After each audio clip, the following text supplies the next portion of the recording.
Good evening, everybody. Welcome to this meeting of the Western Area Planning Committee. My name is Councillor David Beeman and I'm chairman of this committee.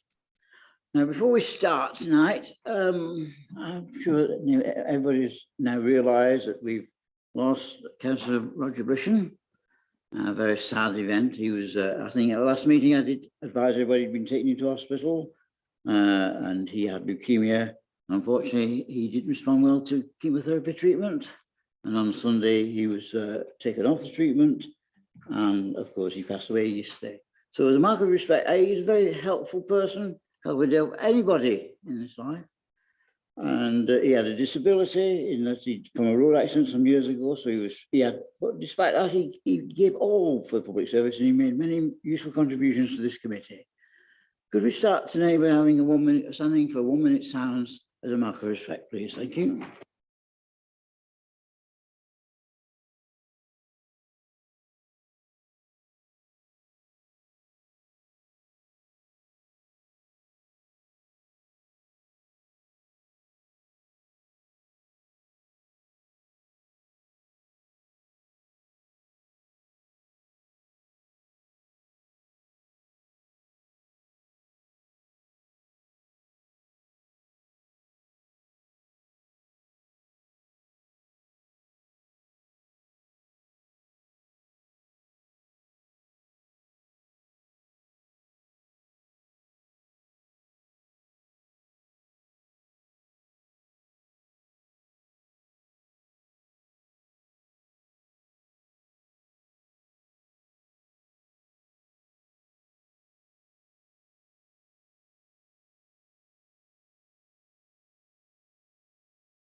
Members and officers, please raise your hand to indicate you wish to speak.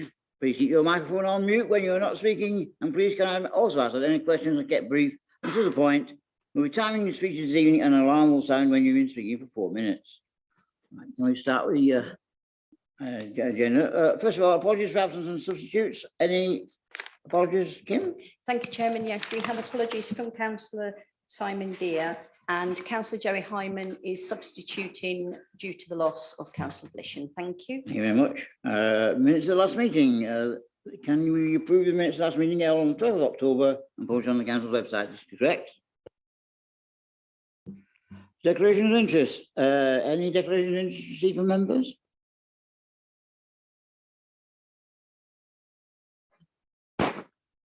Thank you, Chair. I need to declare a non-pecuniary interest in WA 2022-0175 to one of the speakers is known to me as both a friend and a colleague. However, I am impartial and he will have no influence on what I actually vote for. Thank you. And Councillor Keane. Yes, the same for me. Thank you, Chairman. Questions from members of the public? Kimberly? None received, Chairman. From members? None received, Chairman. Legislation from last meeting? Thank you, Chair, and good evening, members. Yes, there is one update. As part of the response to the climate change emergency, Waverley Borough Council has adopted a climate change and sustainability supplementary planning document on the 18th of October 2022. The adoption statement will be published in due course. The SPD is now a material consideration in the determination of planning applications. It's not part of the development plan, nor is it new policy. The SPD represents new guidance in support of the implementation of the relevant policies within the Waverley Borough Council Local Plan Part 1, namely those policies relevant to sustainable transport, climate change, sustainable construction, renewable energy, and the natural environment. The SPD will be highlighted to applicants at the earliest possible stage in the planning process.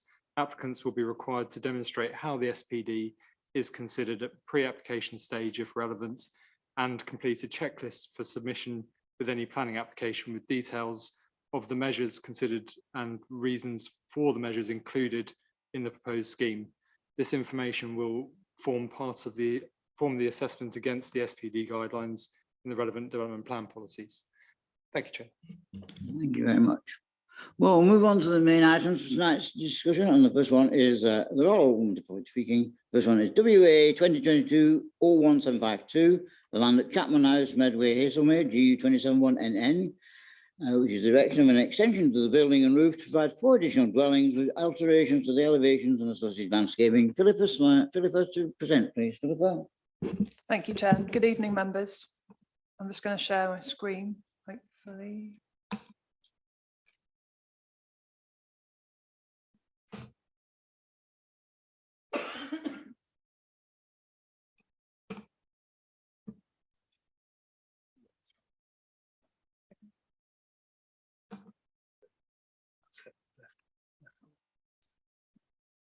Oh, there we go. So the application seeks the erection of a building and roof to provide 4 additional dwellings with alterations to elevations and associated landscaping. Turning to the location plan, the site is located on the corner of Meadway and Timbermill Court.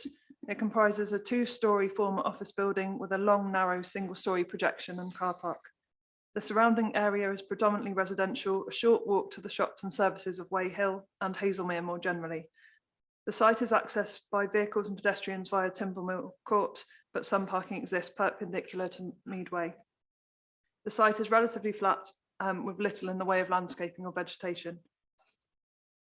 Turning to the aerial view, you can see the extent of hard standing and the corner plot.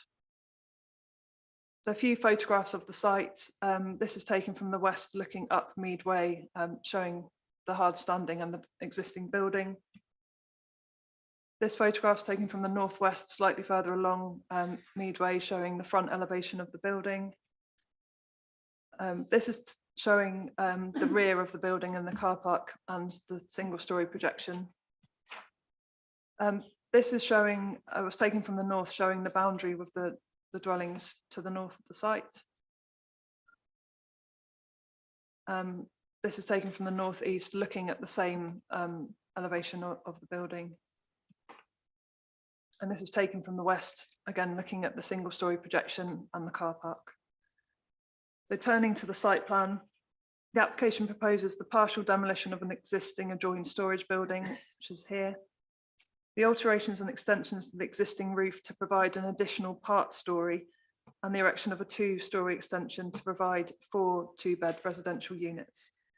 Refurbishment of the existing building, including the provision of a number of balconies and material alterations are also proposed, as well as some landscaping and parking. So the planning history is a material consideration here. Prior approval was granted for the conversion of the existing office building into 14 residential units. There were no amendments proposed to the elevations of the building as part of that. We also have another previous approval of permission, which granted permission for an additional 2 units on the side here. So there was no roof extension as part of this, but a 2-storey extension at the side. And then members will remember a previous scheme that you considered at this committee for the erection of an additional storey and 3-storey extension. Members voted to refuse this proposal and it's currently at appeal pending decision. You can see as part of this, there was an additional storey proposed on top and a 3-storey extension at the side there. So turning to the current proposals, these are the elevations compared to the existing. So you can see the additional storey on top or part storey on top and alterations to the fenestration. So a significant reduction in windows, glazing and some balconies added, which add articulation to the elevations. This is the south, which is the rear, just showing the same thing. And then the side, you can see significant reduction in the single-storey projection that's there already. And this floor is set well back and there are no windows in this elevation to look over the nearby dwellings. And this is the other side, again, showing the reduction in the single-storey projection. So here are the proposed ground floor plans, again, reduction in the projection here and the 2-storey extension here, which already has permission. And first floor plan, again, just here. And then the second floor, the part story that would be proposed to be added on top there. So the applicant has provided an illustrative plan of the proposal. Officers consider that the proposed alterations to the appearance of the building are a material benefit of the proposal here. And to demonstrate that more clearly, it's maybe a bit small, but that's almost the same elevation of the existing building and the proposal here. So I think that clearly demonstrates that there would be some improvements and alterations to the appearance of the building. So turning to the main matters of consideration, as I said previously, the planning history is material consideration at the site, with the prior approval and permission already granted for 16 units. This permission is extant with work underway. With regard to design and impact on visual amenity, the appearance of the current building is a material consideration. The current building lacks architectural merit with little discernible features and limited landscaping surrounding it. The proposal would seek to add articulation and detail by the way of a stepped-in roof extension across part of the roof and the introduction of modest balconies and terraces, improvements to the existing material palette and to the facades, with a reduction in glazing plus some modest landscaping to soften the development. With regards to impact on residential amenity, the extensions are well separated from neighbouring occupiers, and any windows on the extensions would face the same directions as existing windows, and conditions are recommended that for screening to ensure that there be no material overlooking or harm due to loss of privacy. With regard to highways and parking, the County Highway Authority has undertaken an assessment in terms of the likely net additional traffic generation, access arrangements and parking provision, and is satisfied that the application will not have a severe impact on the safety and operation of the adjoining public highway, subject to a number of conditions. The proposal would provide 12 additional spaces on top of the 14 to be provided for the prior approval scheme. Whilst not directly in the designated town centre area, the site is within 150 metres of the town centre area, as well as the shops and facilities of Way Hill. The council's parking guidelines suggest that 1-bed units and 2-bed units outside of the town centre provide 1 space and 2 spaces respectively. Were the site to be in the designated town centre, the suggested requirement would be 1 space per unit. Based on the Waverley guidelines, the proposal would result in a shortfall of 1 space. However, it would fully accord with the Surrey County Council vehicle guidelines, and officers consider it would be unreasonable to refuse the application on a shortfall of 1 space, particularly given the compliance with the county guidelines and a lack of objection from the Highway Authority. A number of conditions are recommended, including the provision of electric vehicle charging points to encourage sustainable modes of travel to and from the site.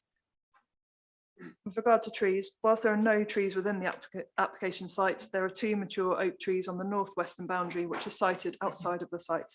These trees are subject to tree protection orders. With the exception of the partial demolition of a storage building, no ground disturbance is proposed near those trees. As such, no concern is raised with regard to the impact on root protection areas. Officers note the concerns raised by neighbouring occupiers regarding potential work to these trees. As noted in the officer report, any works to trees that are subject to a tree protection order will require particular permission from the local authority prior to commencement, which would ensure that these works were appropriate and acceptable. The application is recommended for approval. Thank you, Chair. Thank you very much. We have 2 public speakers on this item. The first one being Sam D, who's going to speak on by Zoom. No objection. So, Sam, you have 4 minutes to make your points. Thank you. Thank you, Mr. Chairman. The first thing to say is that this committee had previously rejected building an extra tier on Chapman House, and this application tonight seeks to subvert that prior democratic process and determination. There is nothing new in this application which materially alters the prior debate by members of this committee. I'd like to briefly read a quote from a paper prepared by the planning officers who have just been presenting.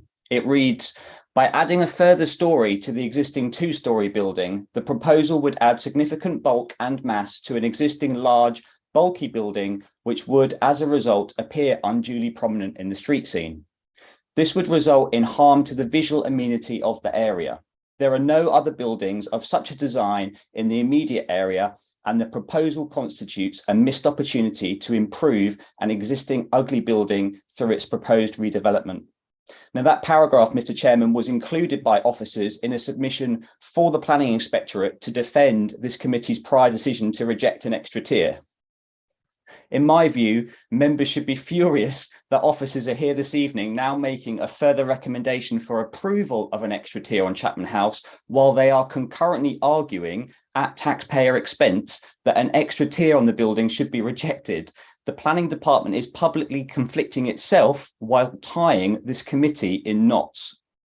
Extra context for members of this evening is the fact that applicant is gaming the system, trying to subvert the planning process by splitting applications to achieve the same end result. Now, I do recognise that members may only take into account immediate facts, but context here is vital. If this application is not rejected this evening, the committee will have wasted all its prior efforts, and eventually the applicant will have achieved consent to build even more dwellings on this site, none of which will be affordable housing. Mr. Chairman, I need not take 4 minutes of everyone's time to say the only reasonable course of action is to reject this application. Design alone gives sufficient grounds to do just that. This is a prime brownfield site for housing, but the applicant has totally missed the mark when it comes to attention to detail and working with the community to find an appropriate design. Finally, there are 3 things I'd ask members to keep in mind while voting this evening. The first is that a vote for approval would undermine the prior decision of this committee, consequently undermining the efforts the council is taking to defend its prior decision at the Planning Inspectorate. Number 2, the vital importance of consistency in decision making, and perhaps even the modesty of the council's ability to make coherent decisions. And number 3, Mr. Chairman, to keep in mind the local residents and our town council who have unanimously objected and rejected this application. As elected representatives, we say to members tonight, please cast your vote with our community and your constituents in mind by rejecting this application. And thank you for the opportunity to speak. Thank you very much. Right, we have another wish for you, Billy Clements, who is speaking in support of the application. Is he here? He's on Zoom. He's on Zoom again, another Zoom submission. Thank you. Billy, you have 4 minutes to make your case. Good evening, Chairman, and thank you for the opportunity to speak on this item on behalf of Earlswood Homes. Our revised proposals for Chapman House seek to complement the earlier grant of prior approval to convert the vacant office building to create 14 homes and the subsequent permission for a side extension to create a further 2 apartments. They seek to make efficient use of a previously developed site in a highly accessible location close to Weyhill shops and services. Whilst the committee previously refused a roof extension, we have carefully reconsidered the design to respond to the concerns raised by the planning committee. The previous decision wasn't necessarily a refusal of a roof entirely, but it raised issues with bulk and massing. The revised scheme, which is now for only 2 apartments rather than 5 previously proposed, represents a significant reduction and would now occupy only part of the roof, and as acknowledged in your officer's assessment, would be of significantly reduced bulk and mass compared to the earlier proposals. A grant of permission tonight does not undermine the council's previous refusal, but simply recognises this is a different and improved scheme which addresses the concerns previously raised. As demonstrated by the CGI shown in your officer's presentation, the proposed roof extension would be subservient and a positive addition to the appearance of the building, adding visual interest to the roofscape at the corner of Meadway and Timbermill Court. We welcome your officer's conclusions that the roof additions would be in keeping with the character of the area, particularly when viewed amongst existing 3-storey buildings in the immediate vicinity at Rex Court and Timbermill Court to the rear. Our proposals reaffirm our commitment to revitalise and enhance the dated external appearance of and the landscape around the building. Far from being a missed opportunity, our proposals represent a substantial improvement in the design quality of the building and avoid the unsustainable and premature demolition of an otherwise structurally sound building. Furthermore, the upgrading of the external fabric of the building and the windows will also improve overall energy and thermal efficiency in line with the aims in the Council's newly adopted Climate Change and Sustainability SPD. Our proposals incorporate acceptable levels of parking, which are supported by the County Highway Authority, given the sustainable location of the site.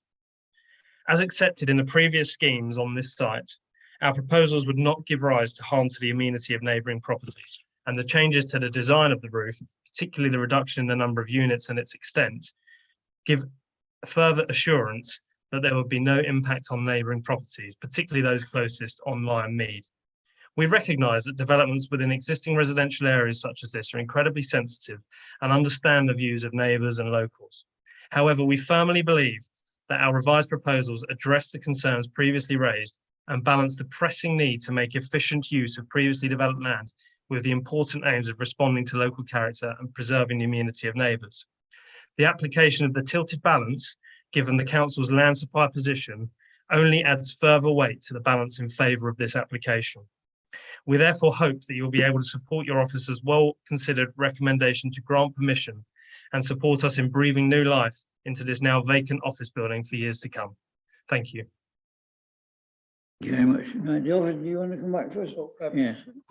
Thank you, Chair. I'll keep it brief. There was some concern that we were contradicting ourselves in terms of our recommendation. Really, just to reiterate that the second speaker said, the scheme is a different one to that we're representing at appeal. Thank you, Chair. Members, Councillor Mulliner. Thank you, Chairman. I listened to two very good submissions by the two speakers. Mr. French is quite right. This is a different proposal, but nonetheless, it would be strange not to look at it in comparison to the previous proposal. And if one looks at the plans on page 30, if we could see that, it would be helpful on screen, because I have a question about the side views.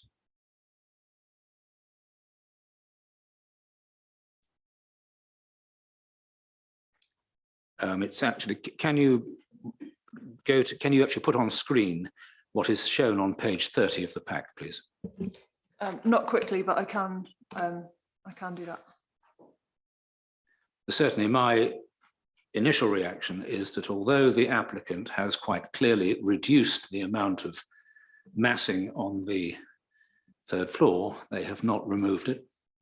And what appears from the front and the back is more than half of what was previously objected to. And if that is all the change, then I, for one, would not be convinced by it. I think the previous decision, the refusal, was against as much the principle as well as the actual mass. And that, of course, that principle has not been respected here.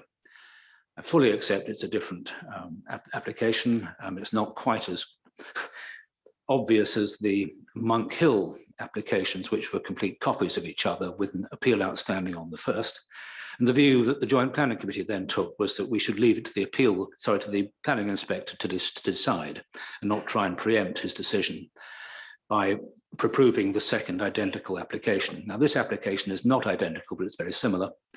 And I too feel uncomfortable about, with an appeal already pending, trying to basically deactivate it by simply approving this. So while I respect the officer's opinions, I don't agree with them, but subject to one thing, and that's why I'm keen to see, if you can go on, you must have side views. Because what you're showing there in that bottom one is basically through the faint rectangle on the left of the top floor, you're showing what the previous application had. Now, are you attempting to do the same thing with the two side views? Because on my copy, there is a very faint rectangular outline to the top left of the side northeast diagram. Is that anything, are you trying to represent anything by that, suggesting that that was an area filled by buildings before and is not now? Thank you. Sorry, I understand your query now. Yeah, that faint line is showing what was proposed on the scheme that was refused by members. So that bit of it has been removed. So that's the difference with this application, that bit is no longer proposed. So what is similar to the previous application is the front and rear views. subject to the fact that there's approximately, I would say, 60 to 70% of what was originally proposed is still there, is it not? If you look at the front and rear, you will see that there's still a top story, but to the left of the front, there's an outline, which is blank, with very faint lines around it. Yeah, so that is the bit that is no longer proposed, Correct. but there was already, since the previous refusal, there was permission granted for an extension on this end here. So there is permission for that. But what about Part of the entirety of the top floor? How much of that is common to the refused application and not to the prior approval one? So all of that bit, minus the bit in the dotted line. That is It's common to the one that yes. we refused. Yeah. Right. I'll listen with interest what others have to say, but I'm currently of the view that doesn't change it enough, and I'm not likely to support the recommendation as things stand at the moment. But thank you very much. And Chairman, if I might be able to come back later if I'm unclear of something. Yeah, thank you very much. Councillor Rubini. Thank you, Chair. Yes, I too am at the moment not very happy with this redesign. I think that this extra story makes the building still look like what it was, offices. No matter what you do with it, unless you do a complete rebuild on the front, and by that you may be able to get away with some sort of renovation, then I'm sorry, this looks exactly what it is. It was permitted development that we have in the middle of an estate looking like a series of offices, which is exactly what it is. By adding this third story, all you are doing is creating an even uglier building on top of that. For you, Wade, the man who leads Sorry. Wales to Qatar, knows this tournament is special and controversial.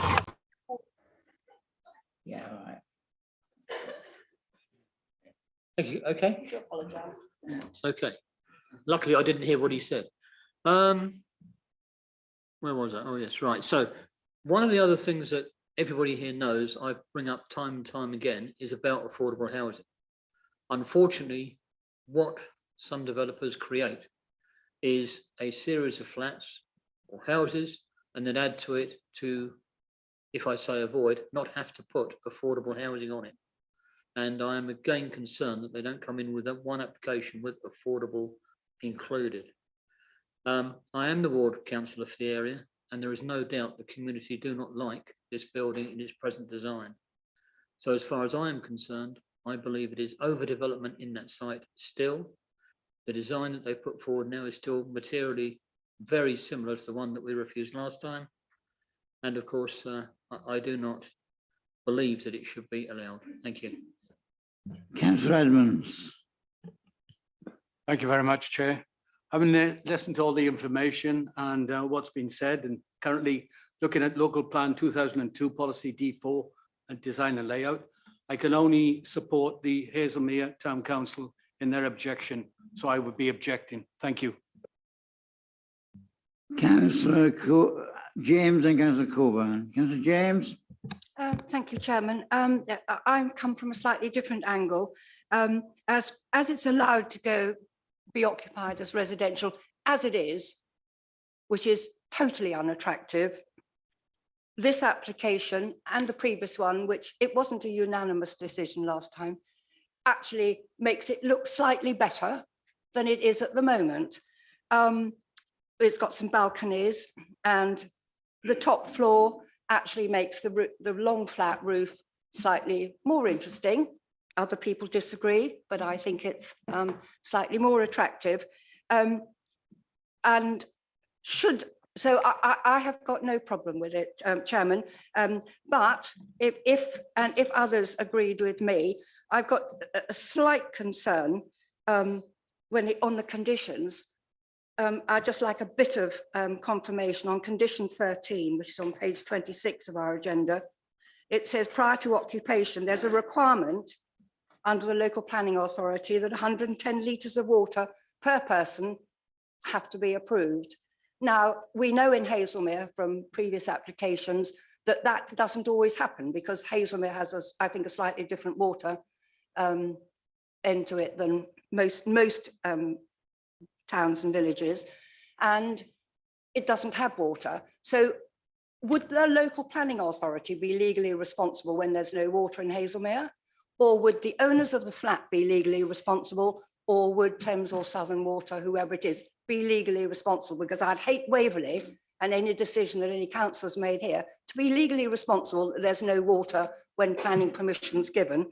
And on condition 12, which is the one before, which says that no part of the roof on the north, I think the northwestern elevation can be used. It doesn't say that no part of the roof that might get planning permission for the 2-storey extension, the top floor, because on the plans it's got some little black lines which give a difference from the 2 flats, that part of that terrace or whatever it is, flat roof, obviously belongs to one flat and part belongs to the other. So are they allowed to step out onto the flat roof and fall off if there are no rails allowed? So should members go along with permission, those 2 conditions, in my view, need to be looked at again. Thank you, Chairman. Alfred has answered those questions now. Thank you, Chair, and thank you for those questions. The first one, in terms of the 110 litres of water, that's actually in order to try and reduce water consumption. So that's actually a policy within our local plan that figure is actually to try and kind of make sure that water consumption is reduced. So so that complies with our policy requirement. Philip is going to respond on the roof terrace question. Thank you, Chair. Thank you, and thank you for your question. So condition 11 is requiring a scheme of screening for all patios, balconies and terraces to be submitted and approved. So that would have to be submitted for all of the flats, so we could agree that detail. So does that make sense? Chairman, but if there's no railings and stuff on that top floor, be it northwest or not, then there can be no railing outside those 2 flats. So I see what you mean. I think that is covered by condition 11, but we could we could sort of tighten that wording to make it a bit more specific. Yeah. Mr. Coburn. Thank you, Chairman. Well, I'm completely confused about what I'm hearing from everybody, and I would like clarification. We have an ugly building here, and I, don't argue with anyone who says it's ugly, but whether we like it or not, it has permission to, under permitted development, to turn itself into flats. And it can do that by just doing nothing, just turning it into flats and leaving a very ugly building. Correct me as soon as I go wrong. It's also got permission for the 2-storey side extension to add another 2 flats. And that is already in the mix. So whether you like it or not, that's there. The building's there and the permission for the 2-storey extension. So what we're here tonight is to look at is whether or not this is better than the previous application, whether some of the reservations that members of this committee had have been overcome. But you can't go back. You can't say we ought to have this one knocked down and built with something else. We can't, we have to judge what is there, and we have to live in the real world of what has got permission and what can be achieved. So when you put those 2 pictures up of, the existing building and the building with the recessed, slightly smaller roofing, I'm with Councillor James. I thought it was a great improvement. I still, you're never going to turn a building into something it isn't, but you can improve it. And I think this does this. And I don't see that. Could we have that picture up again? Well, because to me, it just seemed to, be an improvement for the local residents, not not something awful. I mean, that top building just. Oh, I liked the officer's description. I wrote it down.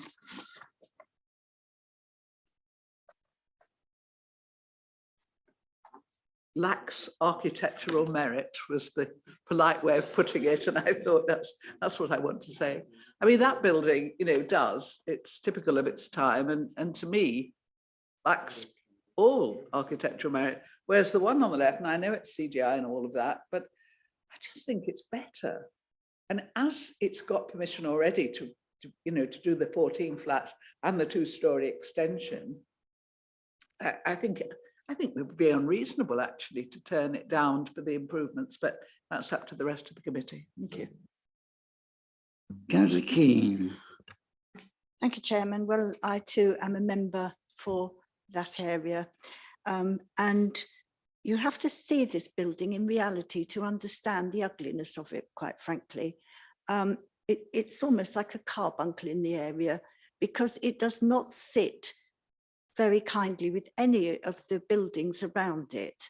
Other 3-story buildings that have been built or 2-story, they've had imagination. They've blended in with the area. This is an office block and it will always be an office block. It's ugly and frankly, I know that doesn't count, but I don't see very much of a difference between the 2 pictures, the 2 schemes. And so I'm not persuaded. The other concern that I have is that the flats they want to put on the 3rd floor, if they're able to go out onto the roof space, they will be looking directly into the gardens of Meadway, which is, it's quite unacceptable in my view that you can have people staring down into your garden. And the residents, that is why the residents have been concerned all along about this scheme, that if the rest of that roof space becomes an area for people to sit out in, it's going to really impact on the gardens in Meadway. And that is a concern to me. Also, as Councillor Rubini pointed out, there is no affordable yet again. So this is all, this is all private, and it's just very sad that they couldn't come up with something better to enhance that area. And also consider if people know that area well as I do, and the other councillors for the area, we're talking about 16 flats here. And, if they're couples, the reality is they will probably have 2 cars each. So you're looking at 32, possibly 32 cars. That area is so overwhelmed with parking that even the residents already can't park outside their homes. There's nowhere to park around there. During the day, during the evening, it is hell. So where are they going to park? So, I know that that's not to be brought into consideration, but as a councillor for that ward, I know darn well that there is going to be great difficulty in where they're going to put their vehicles once their parking area is full. And to my mind, I just cannot support this application.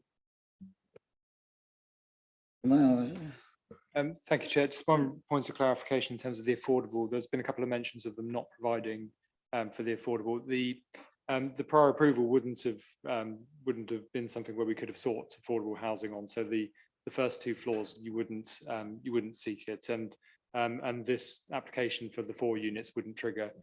So it would be where it's 10 or more units. So yeah, for those reasons, whilst I understand the concern that they're not providing affordable, it's not a policy requirement for this application. Councillor Hunt. Thank you, Chair. I mean, there's no doubt that looking at the office block that's there at the moment, it couldn't be any more ugly than it kind of actually is. Assuming the designs actually look like they do in the CGI picture, I mean, I have to say, I think that's quite an improvement. I mean, unless they're going to knock the entire office block down and build again from scratch, there's only so much you can do to improve the sort of design and attractiveness of that building. And the design that they've chosen does look fairly similar to other blocks of flats that have gone through a similar process of being converted from an office. I mean, just in terms of the flat on the top and the space outside and the overlooking of or potential overlooking of people's gardens.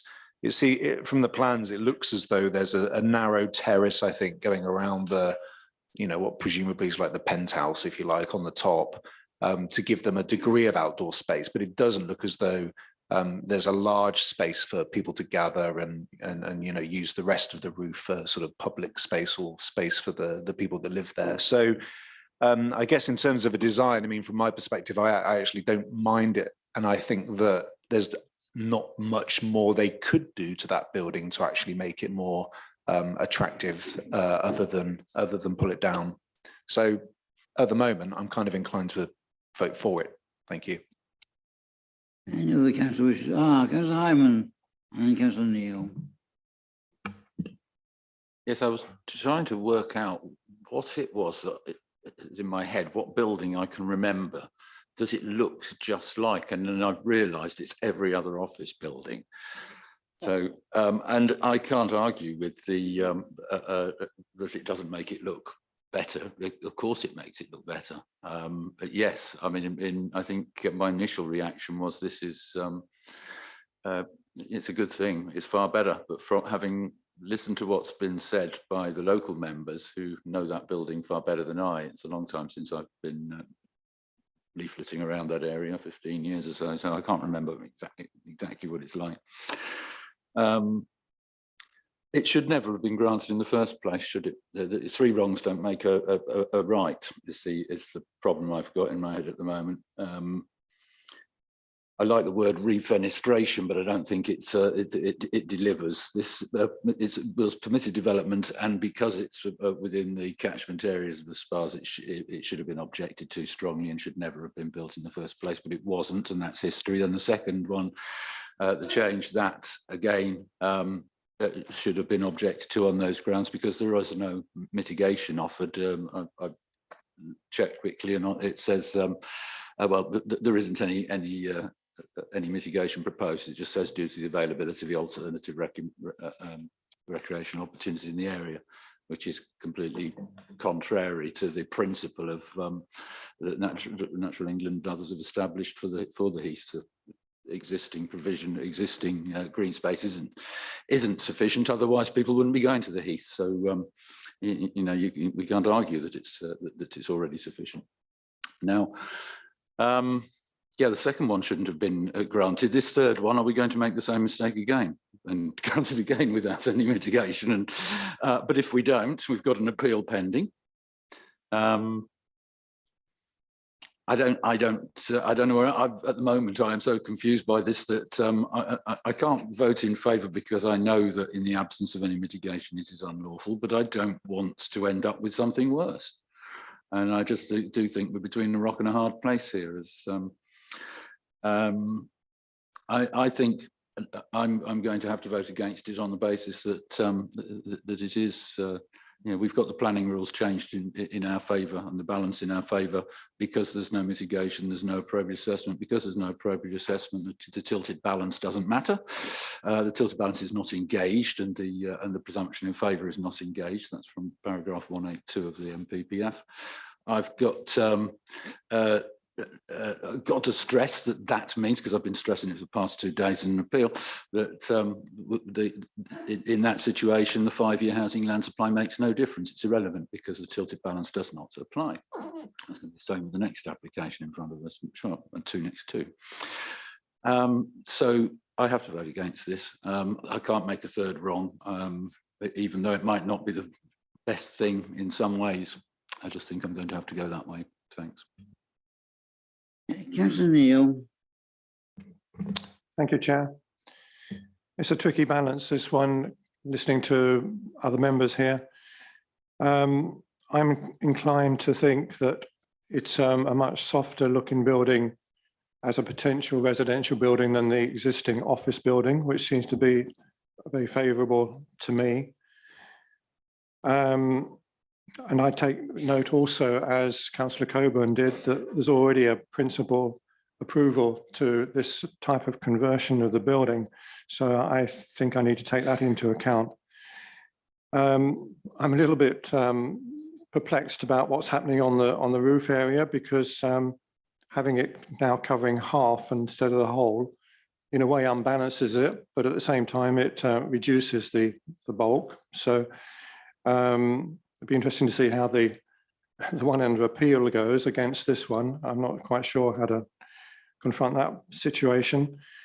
In terms of the overlooking, well, I'm very sympathetic to people not wanting to be overlooked, but I think most houses around do overlook their neighbours to a certain extent. So out of all that, tricky balance, I'm inclined, I think, to go with the officers on this and support the recommendation overall. Thank you. Councillor Moore, yes, you want to come back? Yes, could I actually ask a point of clarification? The permission for 14, does that basically justify the conversion of the ground and first floors into apartments? Yeah. So really, for me, this comes back to the treatment of the second floor, the sort of top floor, and we're back to where we were. That basically, before we refused it because we felt a complete top floor of apartments was too bulky and too massive and amounted to overdevelopment. They have reduced it, but have listened carefully to what colleagues have said. But I think I haven't changed my mind enough. Thank you very, very much for that clarification. On one small point, on the condition, which Councillor James pointed out, is it a maximum requirement, what you're getting to? I mean, they're trying to limit people to use no more than 110 litres per day. I think it does need clarification, as it's somewhat ambiguous at the moment. Thank you. Yeah, thank you. Yes, that's correct. A maximum of 110. Thank you. Right. Oh, Councillor Martin, sorry. I have to agree with Councillor Mulliner. The design has enhanced the look of the building, but why did developers go for the third floor? Otherwise, it'd been quite reasonable, but why go for that third floor? I'm sorry, I'll have to object to it. Thank you. Okay, right. We move to the recommendation. It's subject to conditions, and the conditions being revised to time of words, but Councillor James has said. The permission be granted. Those in favour, please raise their hands.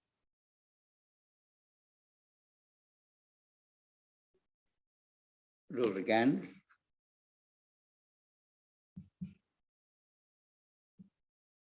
Abstain. The result, please. Thank you, Chairman. That's 5 in favour, 8 against and no abstentions. Therefore, the application is lost. Okay, right, we need another. Yes, Councillor Moore. May I make an alternative proposal that the application be refused, and the reasons will be the same as those set out actually on page 12, which were used for the previous refusal. Thank you. Have a second for that? Right, okay. Right, I think, can we, please? Sorry, Chairman, may I? Sorry. I would urge members to consider the simple fact that there is no mitigation and there is no, therefore no appropriate assessment, and the tilted balance does not therefore apply, gives such strength because it is fact, and it also would give an enormous amount of strength in a coming appeal. Because if we don't stick to that fact, then the mistakes that have been made are going to continue to be made. And this is a very simple fact. You can see it in the papers for yourself. There's no mitigation there. It's an in combination effect. You might think it's just species extinction, but hey, there's a law, whether if you support species extinction, there's still a law against us contributing to it, making decisions that do. We have got to be careful. It's just a matter of principle. Chris. So I would consider, please, so if we can simply add that we've not conducted an appropriate assessment. Chris. And that's sufficient. Thank you, Chair. I understand the point that's been made. Our officer's position is on page 21 of the report, of the agenda reports, and that is one where, in this instance, it doesn't in officers' opinion, require a further appropriate assessment. But so, yeah, we would suggest that, that as per Councillor Muller's suggestion, that that's be the only reason. Thank you, Chair. I think that's about, I think we vote on Councillor Muller's second of all, a second, we vote on Councillor Muller's amendment.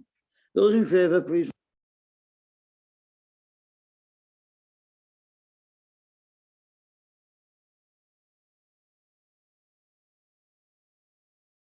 Hence.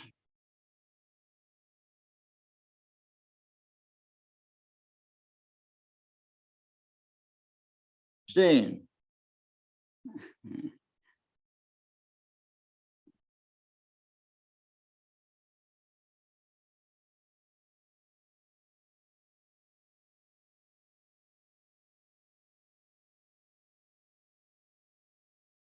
I voted to accept it.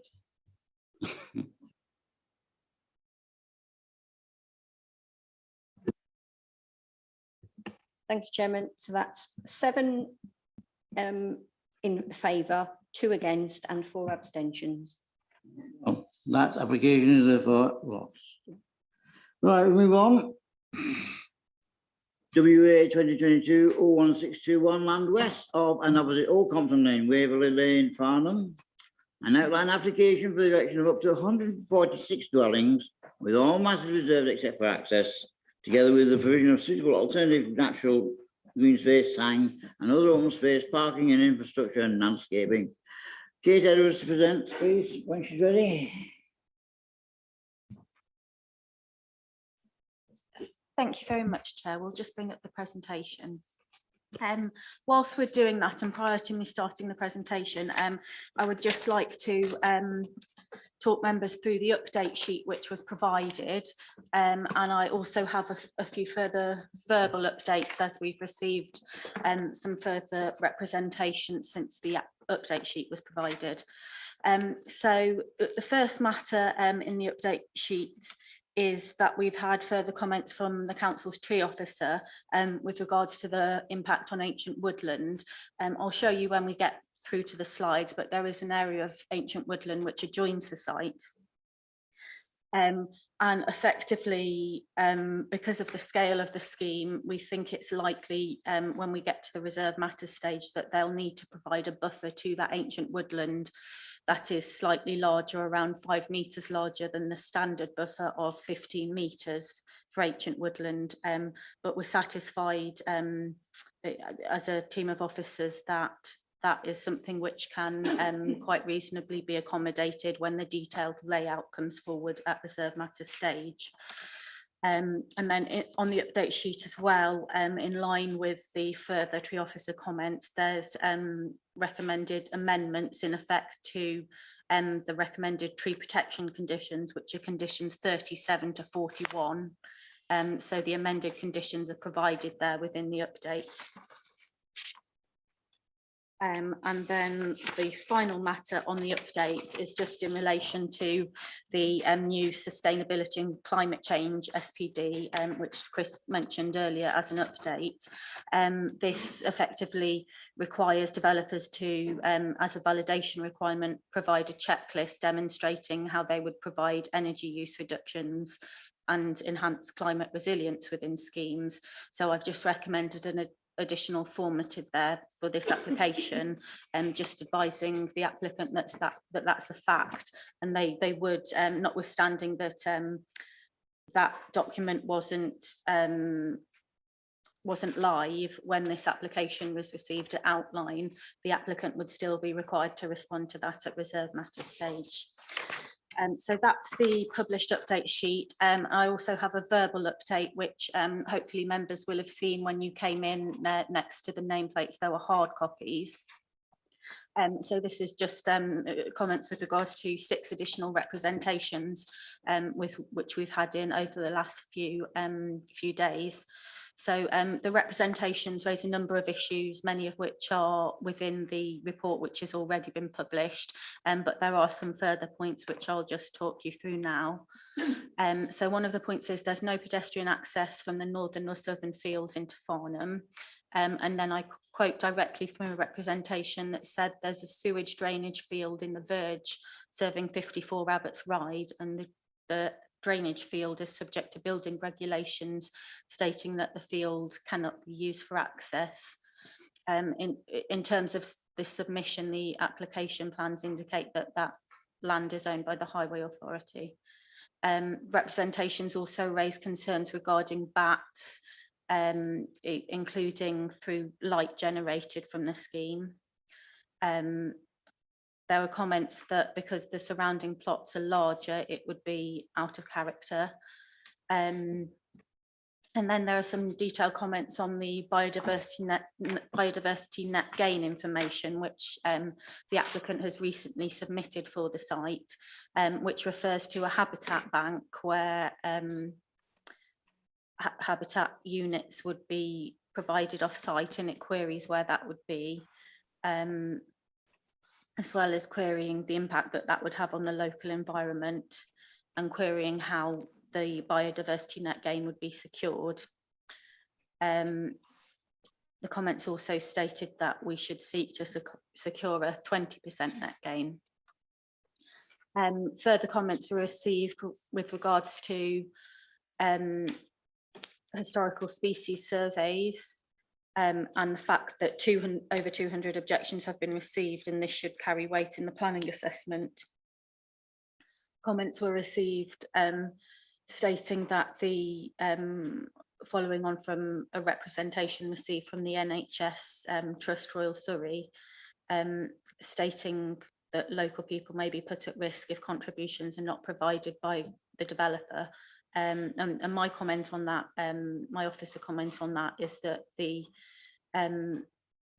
funds for improvements which are necessary for the NHS are no longer secured as separate financial contributions, but rather as bids made for self-funding, which obviously the Royal Surrey Trust has the option to do.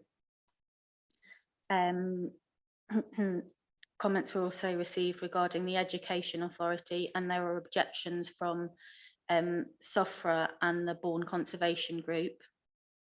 There was queries regarding the biodiversity value of the grassland, and comments regarding the fact that there may be some plant species which weren't found on the survey but are present on the site, and equally the same for invertebrate populations, which are considered to be high, which is evidenced via detailed information that's been submitted with regards to a moth survey.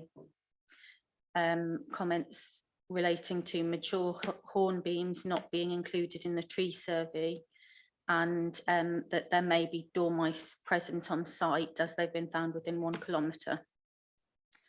Comments were received in relation to the proposed SANG, stating that it didn't meet SANG criteria, and that the ponds within the SANG might dry out or have poor biodiversity value if they could be accessed by dogs. There was a comment that the increased sewage demand and potential discharge into streams represents a threat to the water quality within the River Wey, and in particular on the fragile habitat of the Moore Park SSSI. And also a comment was received saying that the applicant has not fulfilled the conditions of protected species licence to allow mitigation of harm. So that's just taking you through the additional representations which we've received, and I'll move now to the presentation of the item. So the application before you is for outline consent, with only access in the principle of development for consideration for the erection of up to 146 dwellings, together with the provision of SANG and other open space, parking, infrastructure and landscaping.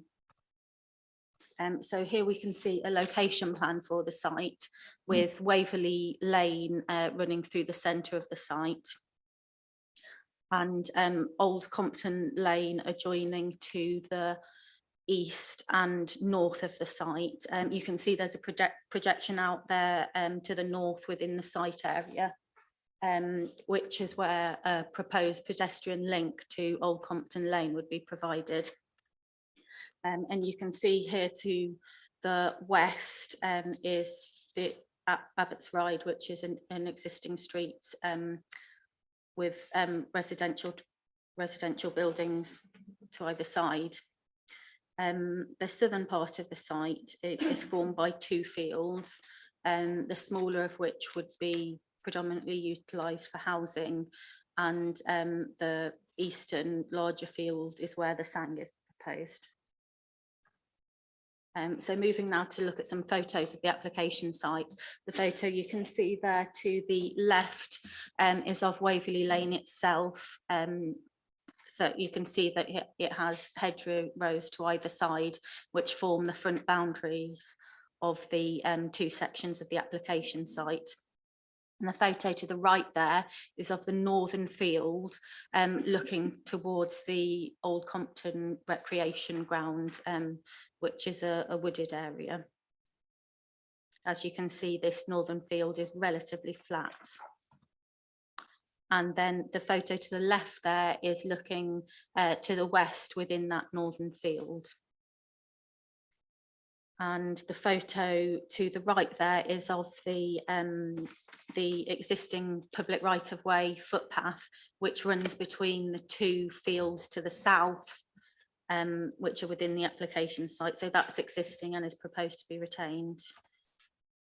And then the photos here, the one to the left is of the eastern field where the sang is proposed to the south. And the one to the right is of the northern field, where the indicative scheme proposes housing, and the houses you can just see there slightly beyond the tree line are the houses on Abbott's Ride, their rear elevations. And moving now to the proposed plans, obviously as it's an indicative scheme, the layout isn't for, in terms of its details, isn't for consideration at this stage. It's more for the applicant to demonstrate that the number of units they're proposing could be satisfactorily accommodated when those details were to come forward at a later stage. So here we can see the indicative plan which has been submitted for the northern part of the site, to the northern side of Waverley Lane, where there would be a number of perimeter blocks, and the existing drainage ditch around the site would be retained alongside the pedestrian link to Old Compton to the north there, with a new access point formed onto Waverley Lane, and an area of play provided near to Waverley Lane. As you can see here, the houses as they're proposing would be well set back from the existing hedgerow. And looking now at what is proposed within the indicative scheme, for the southern part of the site, you can see that the western field would have housing, and the eastern field is where sang is proposed. I referred in the update to ancient woodland. The ancient woodland is to the southernmost boundary of the site. So it's this section here. This section here is the ancient woodland. And we're satisfied that a sufficient buffer to that area could be provided when a scheme comes forward at reserved matters stage. So just to move to the matters for consideration for committee tonight, the planning history and previous inspectors report and Secretary of State decision are particularly relevant. There have been, as detailed in the report, there have been 2 applications in recent years, one in 2019, which was refused, and one in 2015, which was heard at appeal.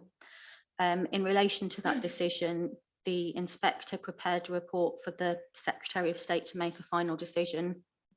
And in the inspector's report, he made various conclusions, including that the landscape, although very rural, didn't have anything which set it apart from other countryside areas, and therefore he attributed limited weight to harm to the landscape, and concluded that there would be only a very minor degree of harm from the provision of the proposed scheme, and within that scheme I think it was 157 units, so slightly larger than that proposed now. The Secretary of State effectively didn't accept that inspector's recommendation that permission was granted, and concluded, given that local plan part 1 and the Farnham neighbourhood plan had both been adopted in the interim, the Secretary of State concluded that there was a policy objection, which he gave substantial weight to in reaching the final decision of that appeal, which was to dismiss. So and it's also relevant in relation to that decision. The next consideration, which is listed as the principle of development, it's very clear that the site is outside of the built-up area boundary of Farnham. So in that respect, there is a conflict with the policies of the Farnham neighbourhood plan in particular, and also with the local plan part 1 policy in relation to countryside beyond the green belt. In relation to the housing mix and affordable housing, the mix proposed is suitable. In terms of affordable housing, 37% is proposed, which goes beyond the policy requirement of 30%. So it's a significant public benefit of the scheme. In terms of the impact of the proposal and its detailed design on the visual amenity and landscape amenity, the assessment presented by officers in the report here again comes back to consideration of what has been said by the previous inspectors. It's clear that the land has a very rural character, and the site is designated within the Farnham neighbourhood plan as an area of high landscape value and sensitivity. So it is subject to a specific landscape designation which recognises its quality. However, the inspector's previous conclusions with regards to the landscape not being overly sensitive and the minor degree of harm that the proposed scheme, that previously proposed scheme would create, bearing those in mind and bearing in mind the fact that the Secretary of State didn't disagree with the inspector's comments in that regard, it's evident that whilst there would be a degree of harm there, the previous comments with regards to the degree of that harm have to be borne in mind. Excuse me. With regards to impact on residential amenity, it's considered that satisfactory distances between both existing dwellings and proposed dwellings within the site could be provided, and that sufficient place-based provision would be made. With regards to car parking and highways, the parking layout is obviously not a detailed consideration at this stage, but we're satisfied, and the Highway Authority is satisfied that there would not be an adverse impact on the highway, subject to conditions and various legal obligations. With regards to flood risk, the previous more recent application, the 2019 application, was refused for a reason referencing flood risk, but that has now been fully addressed, and the applicant has confirmed there would be no land raising within the flood zone, and the Environment Agency have confirmed that that approach is acceptable, so there is no concern with regard to flood risk or drainage. In terms of impact on the SPA, SANG would be provided and secured via legal agreement as recommended. In terms of updating the report in that regard, Natural England have now confirmed that the appropriate assessment produced by officers, that they have no objections to that appropriate assessment. So in that respect, it's considered that satisfactory mitigation in terms of impact on the SPA could be provided. In terms of biodiversity impacts, protected species weren't identified on site through various studies which have been produced, and a number of conditions are recommended to ensure that that satisfactory measures and mitigations are provided on site. So the proposal is also considered satisfactory in those regards. Coming to the overall planning balance and 5-year housing land supply, as you know, the authority at this point in time does not demonstrate a 5-year housing land supply which engages paragraph 11D of the NPPF, which means that there is a tilted balance in play, and that in general substantial weight should be given to the provision of housing. And officers have come to the conclusions, particularly given the previous inspector's comments and the Secretary of State's comments with regards to the impact of the proposal on the landscape and the visual amenity being relatively minor. Bearing in mind those conclusions and the substantial benefits of the provision of housing and affordable housing, officers have recommended that planning permission is granted. And that's everything from me, Chair. Thank you. Thank you very much. Right, we have a number of public speakers on this item. The first being Pamela Pownall, who is here. Hello, Pamela. You have 4 minutes when you start speaking to make your case.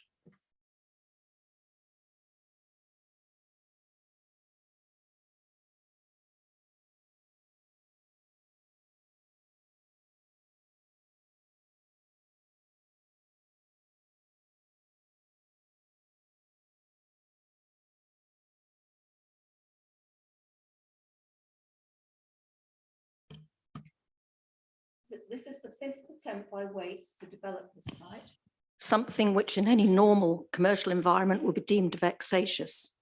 Each attempt has been turned down for very good reasons. These reasons have become even greater with the elapse of time. The government is restating its desire to build on brownfield first. They and the public at large, given the last 2 years, now appreciate the benefits to health and to well-being of the natural environment in the open countryside. The site under consideration is in the countryside beyond the built-up area of Farnham.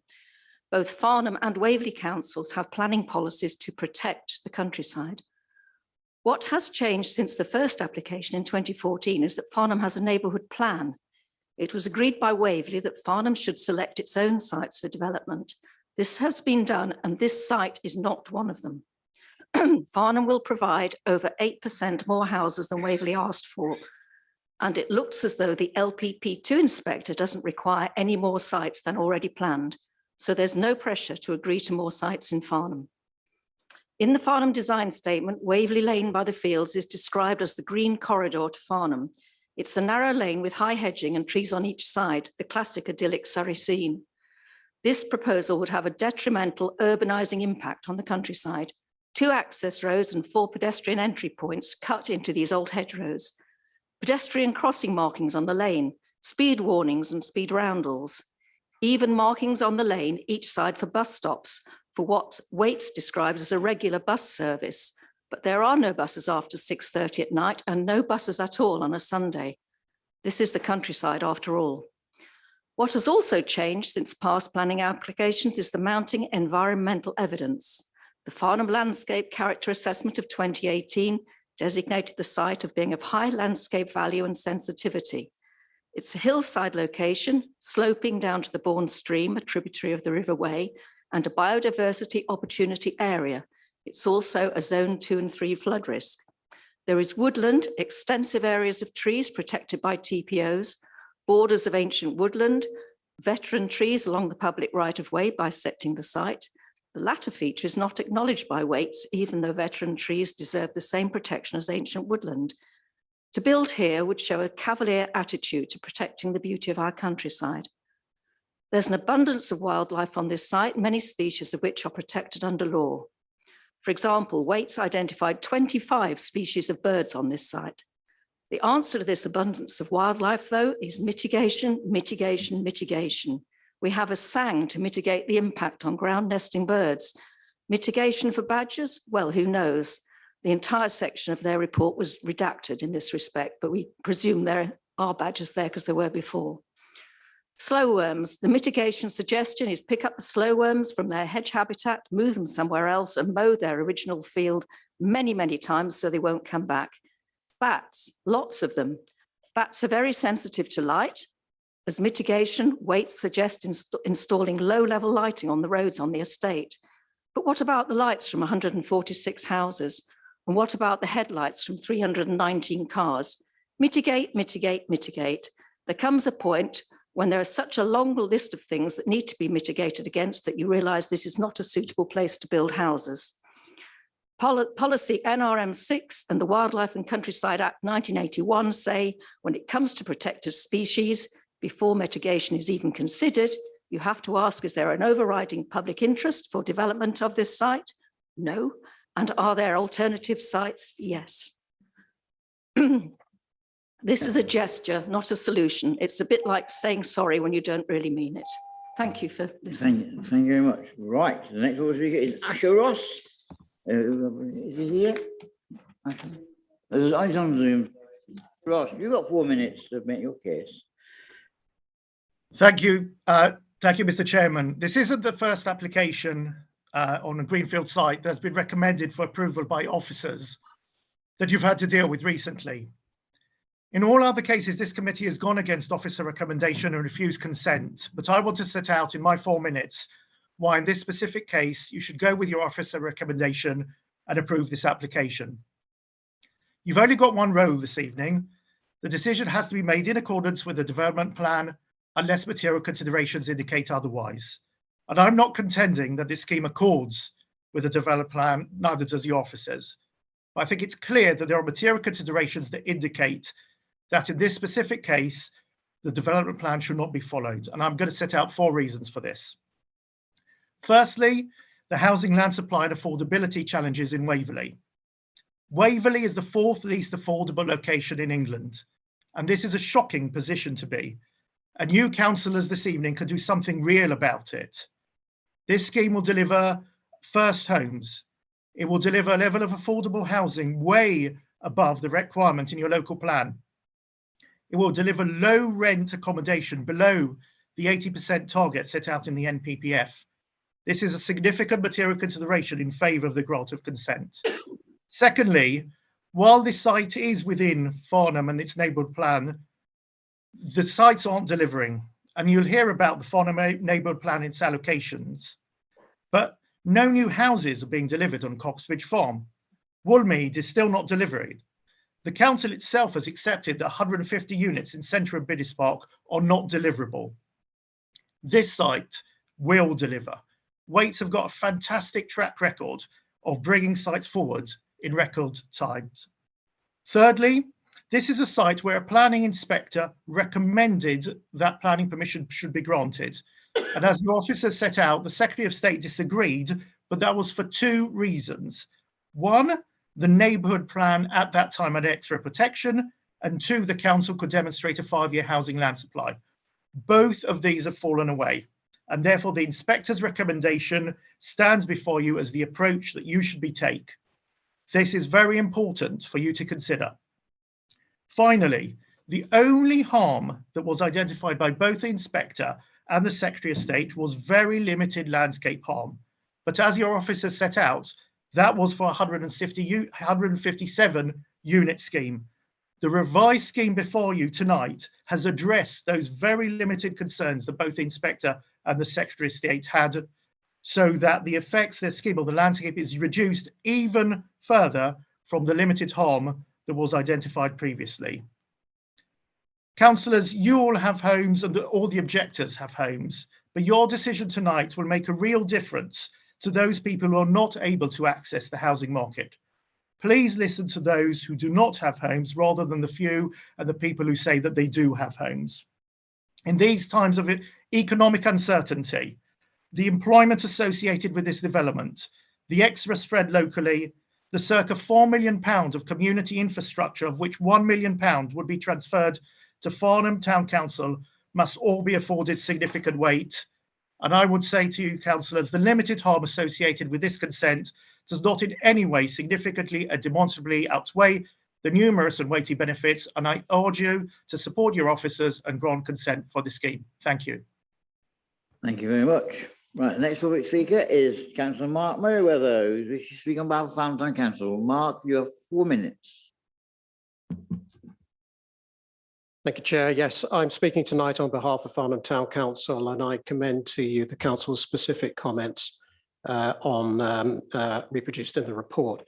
The report's recommendation is primarily based on a judgment that the planning harms of this proposal would not significantly and demonstrably outweigh its benefits within the framework of the so-called tilted balance. But even the tilted balance should still be a balance and not a blanket override. In this case, it seems the only planning benefit is that the proposal would involve the provision of housing, and particularly affordable housing, and it is only an outline application. But this is still all on a site that was not allocated when Farnham's 40,000 residents collectively contributed to the selection of sites in policy FNP 14. The council maintains, and inspectors have accepted, that Farnham already has sufficient allocated sites for the provision of housing, including affordable housing, in its allocation for the borough. But even if this weren't the case, the sheer degree of the planning harms of this proposal are so considerable, so acute, that they should still overcome even the tilted balance of benefits being claimed. In terms of both the principle of development and impact and visual amenity, the report clearly states why this proposal should fail just on these grounds alone, even with the current housing land supply position. The independent professional experts who conducted the Farnham Neighbourhood Plan Review categorised green fields bounded by the Surrey Hills AONB as being of high landscape value and high landscape sensitivity, and rejected them as being suitable for development. The site sits squarely in one such zone, known as the Compton Wooded Slopes, in the town's landscape character assessment, and in an area that's also been submitted as part of an AONB boundary review.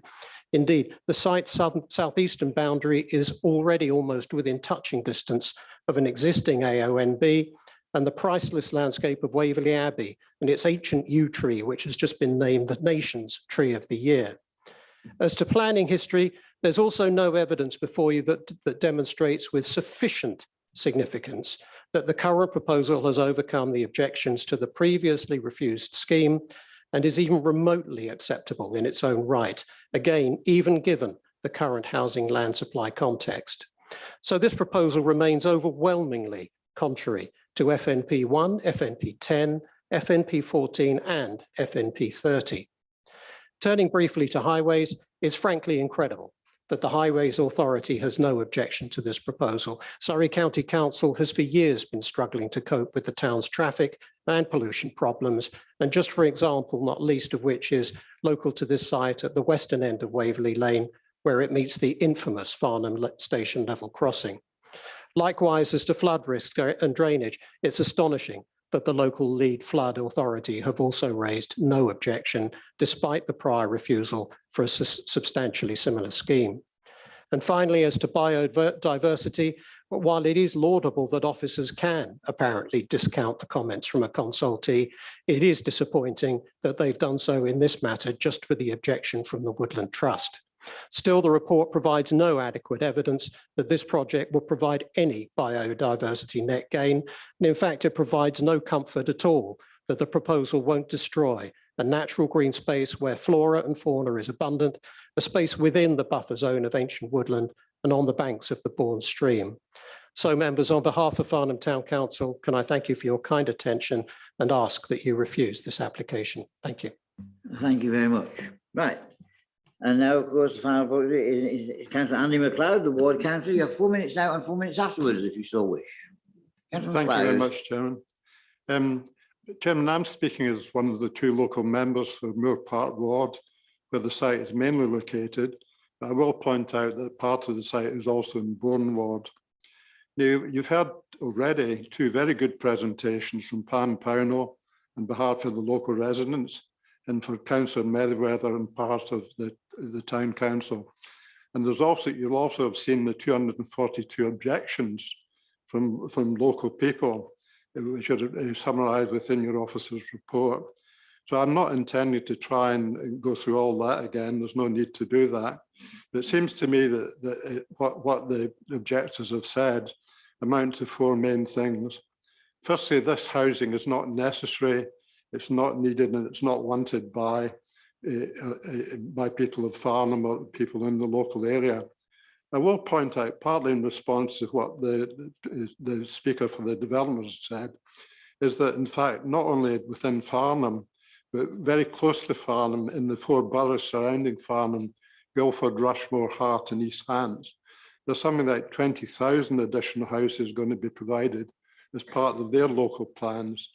And in many ways, the local planning system doesn't really allow our officers to properly take that into account. So that's the first point. As has already been said, this development is not part of the local plan or the neighbourhood plan. It's also in the area of high landscape value, and we don't want to see it urbanised. And as been said, it's been refused before several times. So I'd like to actually, it seems to me that the main thing that the committee has to consider is this issue of the 5-year housing supply, because that's the one thing that has crucially changed since the previous refusals of the application. And I'd like to put the 5-year housing supply issue into a little bit of context, if I may. The local plan was approved in 2018, but actually dates back to 2013. And the inspector at the local plan decided that Waverley needed to provide 500 approximate houses per annum, but added to it a national 80 or so houses to meet Woking's unmet need. So we're faced with having to do 590 houses per annum.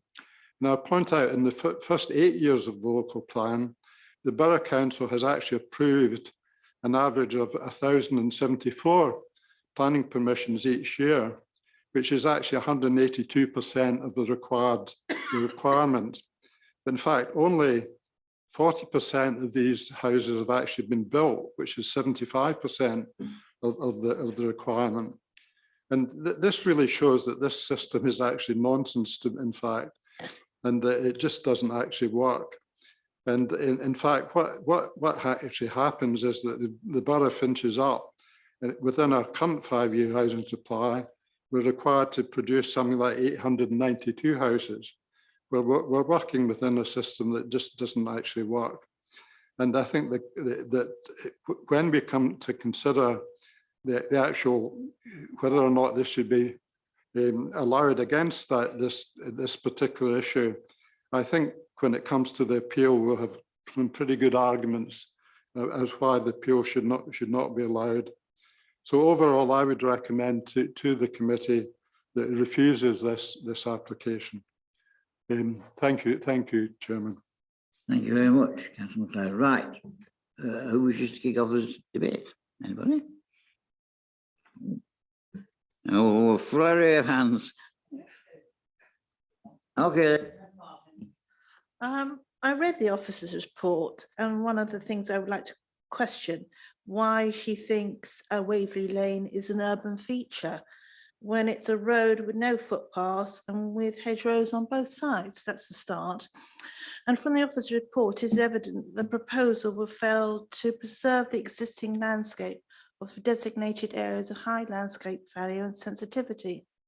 And what really upset me reading this is at the time of climate change, developers are destroying a mature ecological site with diverse biodiversity. And to offset, the developers have suggested purchasing 19.91 grassland units. However, I'm not sure how this benefits our local residents. The developers' weights in their design and access statement state this is an efficient use of the land and creates a sustainable place to live and respects the character and appearance of the surrounding area. I really have to disagree, knowing the area, and I object to this statement as well, as the development is unsustainable and contrary to our Farnham neighbourhood plan and destroys an area of high landscape sensitivity and value. So I'll be objecting to this. Thank you. Right, who's next? Councillor Neil. Oh, okay, well, yeah, Councillor Neil and Councillor Colburn. I don't mind which order we go. Well, you go first. Okay. Well, apart from many of the other things that have already been said, I object to this from what I'd call a strategic planning policy point of view. I don't think it is right that we've got these big developments infilling around Farnham, and the LPA needs to find a more strategic view as to where it finds sites to satisfy the 5-year housing land supply if it hasn't already got enough for that. And of course, there will be further things coming along after the 5 years, no doubt. So what we've got here is an onion development, adding a bit more around the outside. That doesn't give us any new infrastructure support and puts a lot of pressure on infrastructure in the town, both from the highway point of view, schools and all the other things that go into that thing. And of course, the developer, in the case that he made here, probably takes the view that that's not really their problem, but it certainly is our problem in this committee. So I'm against it from that sort of strategic, if I can use that word, planning point of view. And I think, the LPA needs to find a better solution to all these things that keep coming in front of us. And the other point about all that is, of course, that when these sites do get developed, we find, as with the Baker Oak sites, that we have a little development somewhere plonked in the rural area with no pedestrian and cycle connectivity to the rest of the town. So that forces the residents, when they get in there, to travel everywhere by car. There isn't, at the moment at least, and there's nothing in this proposal that says how they're going to cure that issue, because as far as I understand, the land where a pavement would be is in private hands at the moment, and no one's talking about knocking down the hedgerows. So I can't see how they're going to provide sensible, sustainable access to the site.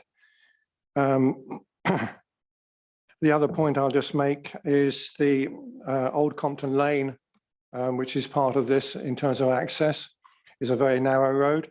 It is capable of supporting the limited number of houses along it at the moment, but it isn't really capable of supporting access to a new development site like this. So there we are. There's a few points that I would make, and I won't be supporting this application. Thank you, Chair. Councillor Coburn. Thank you, Chairman. If Mr. Ross would like to visit Badshot Lee, I'm sure he'd see where the houses are being built. I thought perhaps one of the Badshot Lee councillors, I suppose it was holding his keeping his powder dry.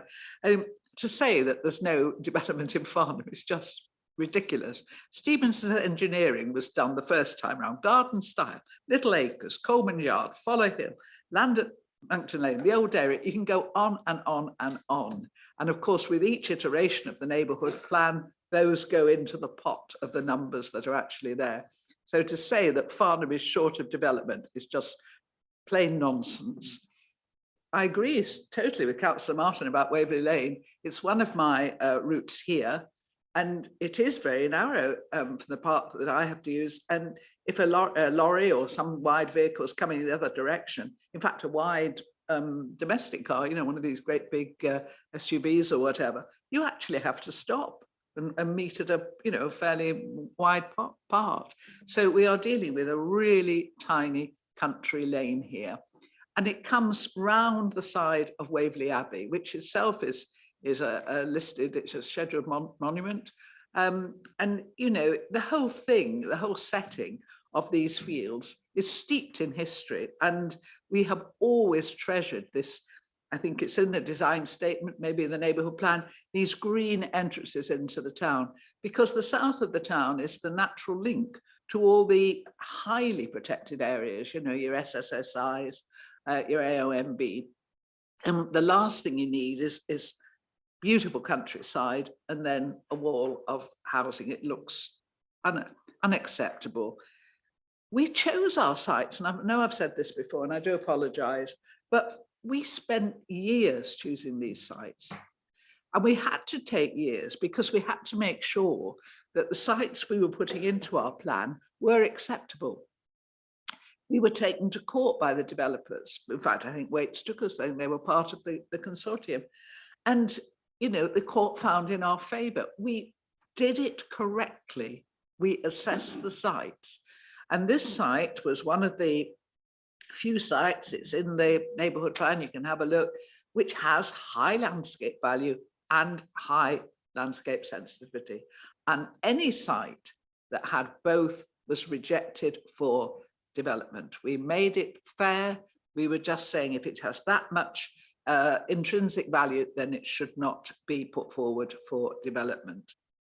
We have got sites for 3005, as I've said before. We don't need these speculative sites to make up the numbers.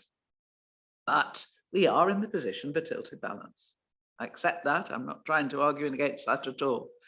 My argument is that what the weight that I would attribute to certain policies differ from the weight that the officers have decided. And I think this is where we have to look carefully tonight.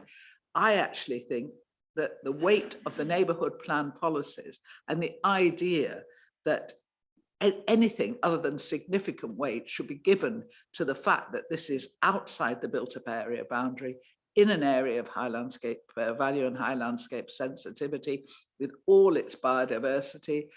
To me, that's a significant weight. It's not medium, moderate, it's not even, and I think the harm, because it's the balance, isn't it, between the benefits and the harm. And the harm to both, well, the whole of that area as you come into Farnham, but obviously to the flora and fauna on this site, which is lovely. I mean, it's you almost don't notice it, it's so lovely because you just drive back home through these hedges and see the fields on either side. And the idea that the benefit of a few more houses in Farnham, even if some of them are affordable, is what the town needs. I'm sorry, I think the harm to the development plan, which has got primacy, even in the tilted balance, I think is far too great to contemplate putting that number of houses on beautiful fields. Thank you. Thank you very much. Councillor Edmonds and Councillor Hyman. Thank you, Chair. For me, there's two critical issues: sustainable development and affordable housing. I tried to determine what the government's policy was on sustainable development. It identifies the 17 goals issued by the United Nations, which it prides itself on contributing to. When you drill down on these goals into the ministries, you can find how the ministries are going to deliver. The Environment Ministry is going to deliver clean water. The Community Ministry is going to deliver affordable housing. The House of Commons Library, what is affordable housing? 26th of March 2022 said the most commonly referred to definition of affordable housing is in the NPPF, which I think was referred to by Waite. However, this definition is related to market price rather than average salary. Unless you attach affordable housing to low salary, you cannot say it's affordable. The Affordable Housing Commission commented that many of these products under the current definition are clearly unaffordable to those on mid and lower salaries. For me, that's social exclusion. Yet we say that sustainable development needs to harmonize the three core elements of economic growth, social inclusion, and environmental protection. In terms of justifying this development on affordable housing, I do not give it considerable weight. What I do give considerable weight to is the fact that Farnham's infrastructure is overwhelmed. The sewage we cannot accommodate with the current development, let alone what's already been promised. So there's no way that I could support this application as sustainable development. Thank you, Chair. Thank you very much. Councillor Hyman. Thanks, Chair. Well, if you bear with me, please, because I think I've got sort of like 3 or 4 very quick questions, which it may need the officers to look up answers before they can respond. So if I can just ask those and let somebody else have a go. So the first one is, has the SANG design changed?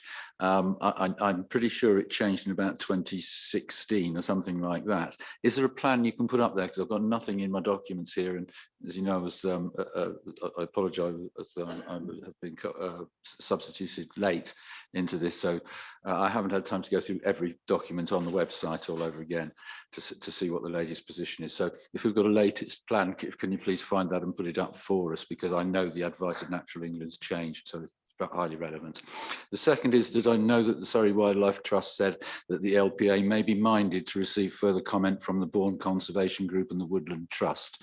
And I'm not absolutely clear in my mind whether those comments have been made and the extent of the relevance of that. There's in respect of highways, there are two issues. One was raised by, I know by Mrs. Pownell in her representation, which was the visibility splays of 58 metres both sides of Waverley Lane, and it requires the removal of the ancient hedgerows, and just have confirmation from officers as to whether whether the officers do consider that to be contrary to policy and a strong reason for us to query the safety of this and look at the policy ST1 in that regard. And the other issue is that there was a gentleman, the last of the four is that there's a gentleman called Richard Hutchings who said that there is a schoolboy error in respect of the number of vehicle movements that are expected. He says it doesn't make any sense assuming a 45% vehicle mode share for a base year trip generation, then having a travel plan target of 62.3% in year 5. And the maths of it and the common sense of it, he was querying there. And I just wondered whether there's a comment, because that does worry me if there is a schoolboy error. And I must admit, I don't 100% understand all of the data behind that, so I can't argue it myself without, perhaps I'd like to know what the officers say. So perhaps if I get another chance to come back when I've seen that, the plans and had responses to those, if someone else wants to have a go, Chairman, thank you. Are you ready to answer those questions? Are you ready to answer those questions?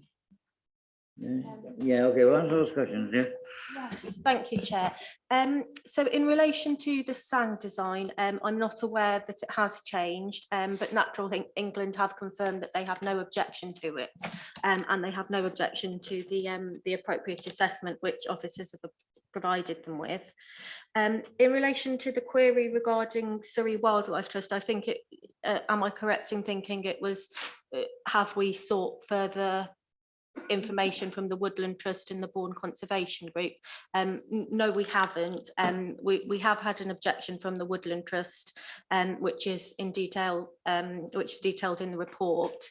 That representation has been reviewed by our tree officer, who agrees with them to an extent that an increased buffer to the ancient woodland should be provided in a certain point of the site, but doesn't agree that it should be an additional 15 metres as the Woodland Trust have stated. In relation to the Bourne Conservation Group, we have received representations from them on the application, and we have received one since the publication of the report, which I reported earlier in the update. With regards to the highways comments, the Highways Authority have looked in detail at the visibility displays to be provided, and they're satisfied that they are sufficient. So from a technical point of view, the Highway Authority have confirmed that it's sound. In terms of the removal of the hedgerows and whether this is policy compliant, the impact of the loss of the hedgerows obviously needs to be considered from a biodiversity point of view and from a visual point of view. And it's certainly not I think it's obvious that removing sections of hedgerow will have an urbanising effect. So that would be a detrimental impact. And the biodiversity impacts that have been considered within the submitted survey of that removal. So it is correct that they're relevant considerations, but they don't in themselves result in a substantial harm. And with regards to, I think there was a query with regards to the representation regarding the number of vehicle movements. The only thing I would say in response to that is that the Highway Authority have carried out their own technical assessment in detail on the basis of their assessment protocols, and they don't consider that there is an error in the TA in that respect. Thank you. May I come back and finish off then? If the design of the SANG hasn't changed, then I know that, I mean, I think everybody knew that the idea of having wiggly Thanks.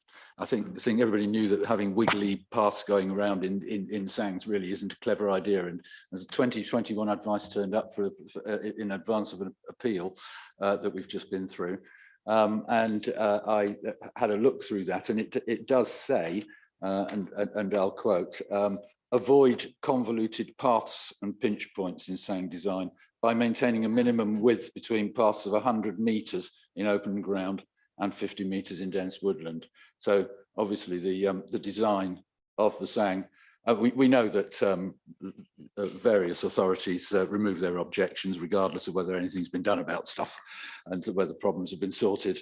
It's a problem we have to fight. But in this, it's common sense that if they are giving us, and this they call their best practice advice, and that I think we have to go along with best practice advice. Obviously, it's best practice if we're going to have some sort of mitigation that we're not just going to allow developers to take the mick. It's meant to have a 2.3 to 2.5 kilometre walk in a Sang, and we know this doesn't have that. They've discounted it, but of course discounting is not a solution for something if it's not attractive and isn't going to work. For the appeal hearing, we had some more information put in front of us, which came from Footprint Ecology and from EPA consultants. There's a couple of new sections been added to the document, which Waverley call a pro forma AA, appropriate assessment. I've been through that and looked at what has been put in front of us very briefly as a claim that the mitigation strategies are effective, and it all falls apart as soon as you look at it. It simply doesn't bear any scrutiny at all. For instance, there's a claim that the 2018 visitor survey, this is the main claim, visitor survey done by EPR. EPR have a huge vested interest because they run Langley Sang, and they earn an awful lot of money out of trying to get people planning permission, designing Sangs and that sort of thing. And they did a 2018 survey which showed a decrease in the number of people visiting the SPA, and that proves that Sangs are working. What they didn't say, or what they did actually say in there but didn't take into account, was that was when we had extremely long period of hot weather when the government was telling people not to take their dogs out during the daytime, and if at the same time as they were doing their surveys, Natural England had their own people who were on the heaths at the time, and they said, Natural England said, the very hot weather hit us hard. We found that sites were very empty from around 11 o'clock onwards, particularly dog walkers. Staff were finding the long days in the heat challenging and unproductive. And the presence of travellers and the introduction of car park chargings also affected the number of interactions. So, you know, surprise, surprise, that there was a slightly lower number of people visiting the heath because of the weather. Councillor Hammond, what I mean, so it's all very interesting. Well, what I'm saying is we don't have an appropriate assessment, Chairman. Well, I mean, and you know, the evidence that we've had put in front of us just simply doesn't stack up, and obviously to simply say it doesn't stack up isn't sufficient. I have to point out why. But the issue here Councillor Hammond, I mean, we've been through all these arguments many times before, and I was proved right by the courts officer, chairman. Because what you said, and I think we've been through all this before us, and I think we have to move on here. Right, anyone else want to speak? Law, do they? No. Oh yes, Councillor, yes. Good evening, Chair. Well, what's to like about this scheme? Absolutely nothing at all. It's not necessary, not wanted, not part of the neighbourhood plan. It's in an area of high landscape value. It's not sustainable for walking or cycling. And, you know, the comment from Surrey Highways, well, no objection. It took me 20 minutes to get across the level crossing to come here tonight. And you throw in another 300 odd cars to the level crossing situation, trying to get north-south. It just beggars belief that some of these statutory consultees come up with these sort of bland comments which don't actually bear scrutiny in the real world. So I could go on about various policies. They're all in the pack.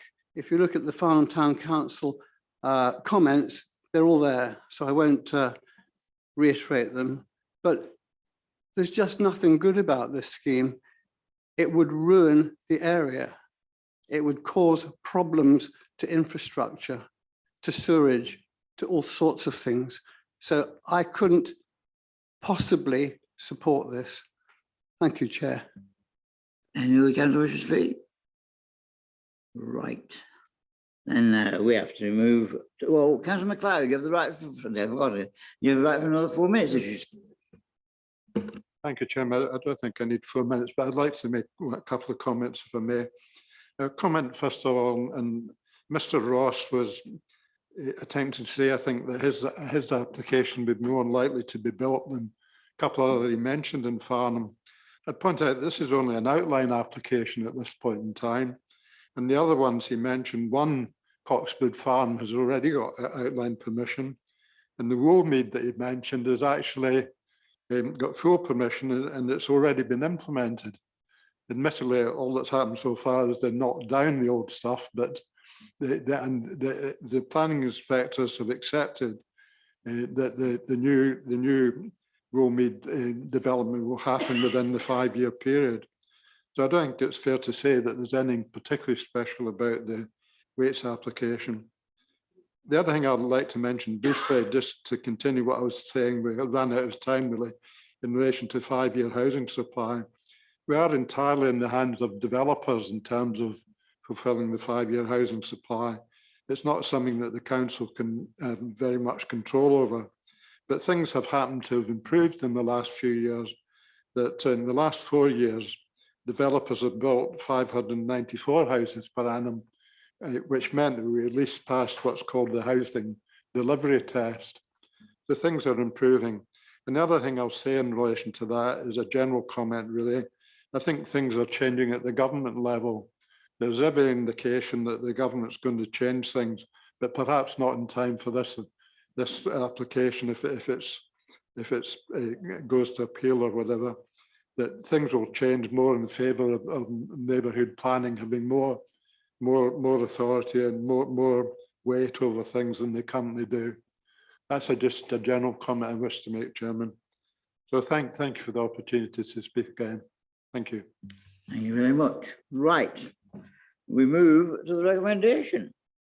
Recommendation A being that subject to conditions, informatives and the prior completion of a legal agreement to secure the provision of affordable housing, site management and maintenance, sustainable transport measures, and the maintenance of no site open space and let the decision for the application permission be outlined approval, with the recommendation be that in the event that the legal agreement required under recommendation A is not forthcoming within 3 months of the committee resolution, permission be refused. Those in favour, please raise their hands. Those against, please raise their hands.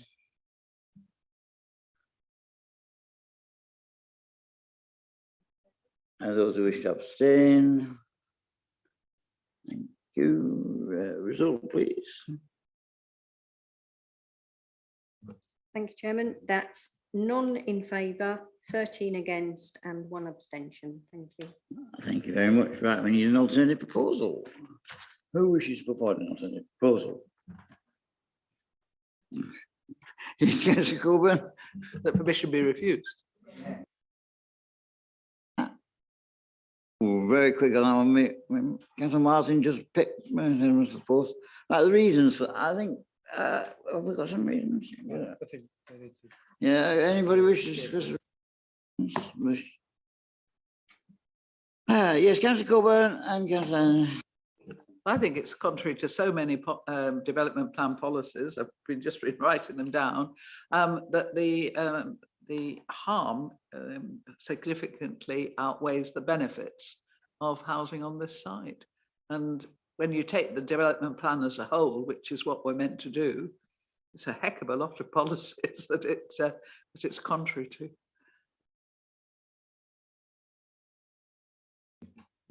Thank you, Chair. The Farnham Neighbourhood Plan seeks good design. Therefore, I would certainly add FMP1, which relates to infrastructure. We've already got an overwhelming infrastructure. This would just kill the system. Yes. Thank you, Chair. In line with both of those comments, there's a draft reason that was attached to an earlier refusal, albeit that was at a time when we did have a 5-year supply. But the things that you've described would fit within that reason. So Kate's going to read that if that's okay. Yes, thank you. So the refusal reason in relation to the 2019 application and the principal refusal reason, I think could equally apply to the concerns members have expressed today, and that is the proposal would involve a significant amount of housing on a location outside of the built-up area boundary and within an area of high landscape value and sensitivity in conflict with the spatial strategy. Due to the quantum of development proposed on a greenfield site and the urbanising impact of the proposed development, the proposal would fail to enhance the landscape value or protect the intrinsic character and beauty of the countryside. Furthermore, the proposal would lead to erosion of the landscape character. It has not been demonstrated that the proposal would enhance the landscape character. The proposal would therefore be contrary to policies FMP 1, FMP 10 and FMP 11 of the Farnham Neighbourhood Plan, policies SP 2, RE1 and RE3 of the Local Plan 2018 Part 1, the Farnham Design Statement and the MPPF. Yes, and in addition to that principal refusal reason, given that a legal agreement hasn't been signed at this point in time, additional refusal reasons would also need to be added with regards to the lack of a legal agreement, which I think we can resolve the detail of post committee if members are happy with that. Councillor Coburn. No, that sounds fine. I just would like some comfort for all the policies that we're going to list, because, you know, I feel you mentioned 1, 10, 11, I think 12, 13, 14, I think 30 out of the neighbourhood plan. I mean, there's an awful lot of neighbourhood plan policies. SP2, you mentioned spatial strategy, and of course the neighbourhood plan complies fully with that. You mentioned RE1, RE3. Surely anyone and has a part to play, and NE2, am I slightly stretching it there? I would have thought the natural environment policies would also be relevant. Councillor Martin and Councillor Neil. Sorry, Chairman, I was saying the same thing as Councillor Coburn. It was FMP 14 and FMP 30. Neil. Perhaps advise me, can the new SPD on sustainable transport aspects be mentioned here? Thank you, Chair. The additional policies in terms of ecology and transport, I would suggest potentially aren't. In terms of ecology, we've not got a technical objection issue. This is more to do with visual harm. Any policies are more to do with the kind of biodiversity on site and the like. And I don't think that's something that that would be a grounds to refuse on. In terms of sustainability and transport, that's something that normally the Highway Authority would comment on, and they're not objecting. So I would, let me also double check the 12, 13, 14. So 12 is the Thames Basin Heath SPA. I mean, that would be within, FMP 12 would be referenced within the lack of a legal agreement reason. So not within the reason that was read out, but within the one that, that refers to the lack of a legal agreement. Protecting and enhancing biodiversity was FMP 13 that was referenced. Again, that would be a separate reason if that was going to be a reason for refusal, but I don't think there are sufficient grounds to warrant that. And FMP 14 is housing site allocations. Not convinced that should be within the reason for refusal. I mean, it is accepted that it isn't an allocated site, but that's not a reason to refuse. It's got to be judged on the basis of the tilted balance and the harms, and reason for refusal we've got at the moment talks about those harms. Councillor Coburn.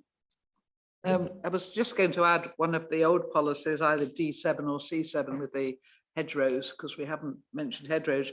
I think FMP 13 and 14 are very relevant.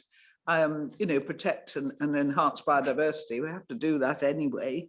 And I'm disappointed that we can't put that in, because surely what we're saying on this field is that, we don't want to destroy the natural habitat of all the creatures that live there quite happily at the moment. So, I would have thought that was relevant, but I would like something on the hedgerows as well, because I think, what is proposed will definitely harm the hedgerows, and if not some of the veteran and even the ancient woodland.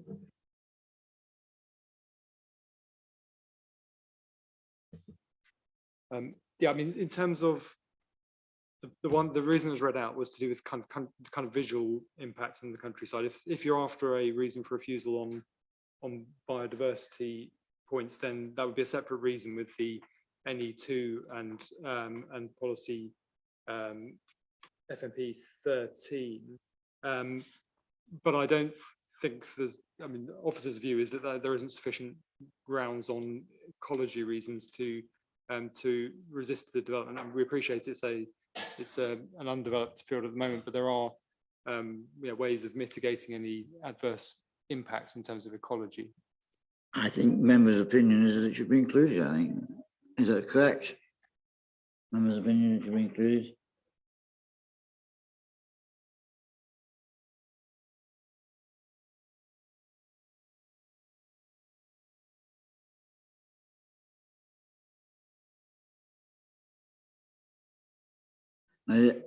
Anything else? Want to add anything else?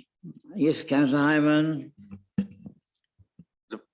The issue which I think we need to be looking at most seriously is the claimed lack of 5-year housing land supply.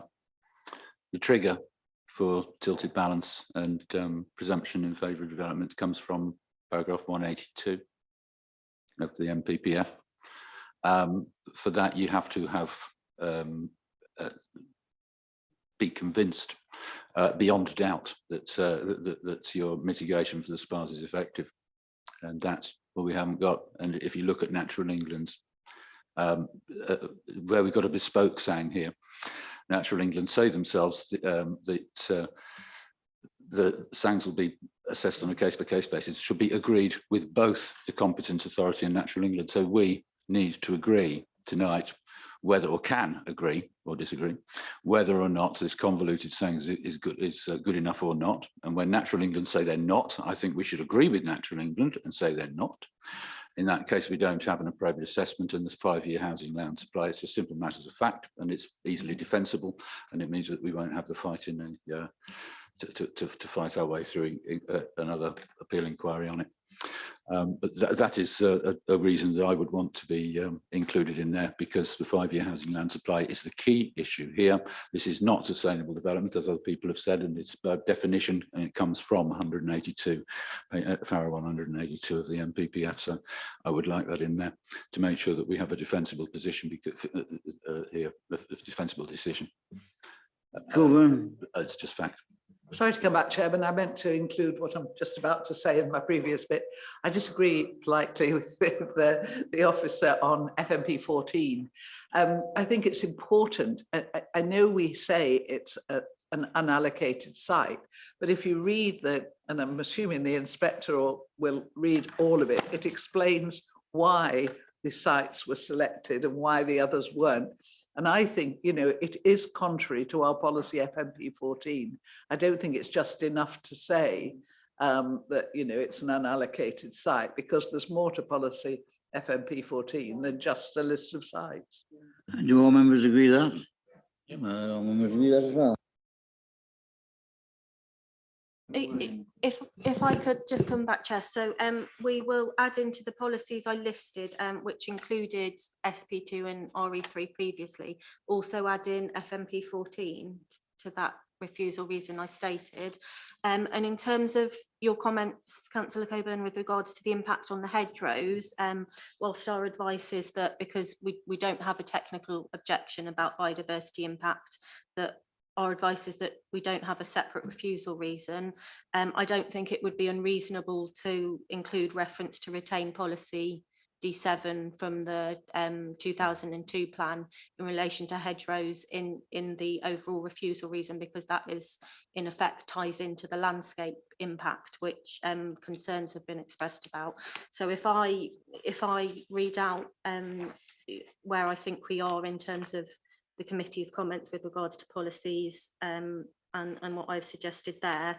So that would be policies FNP1, FNP10, FNP11 and FNP14 of the Farnham Neighbourhood Plan, SP2, RE1 and RE3 of the Local Plan Part 1, policy D7, or retain policy D7 of the 2002 Local Plan, the Farnham Design Statement and the MPPF.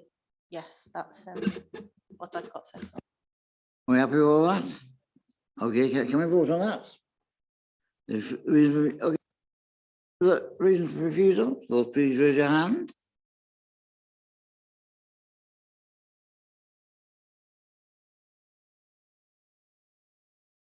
Did we have any three? Because these fall, we've got the ones which fall as well. Because of lack of section 106. Yeah, I would vote in favour of refusal if it was if any three is in there.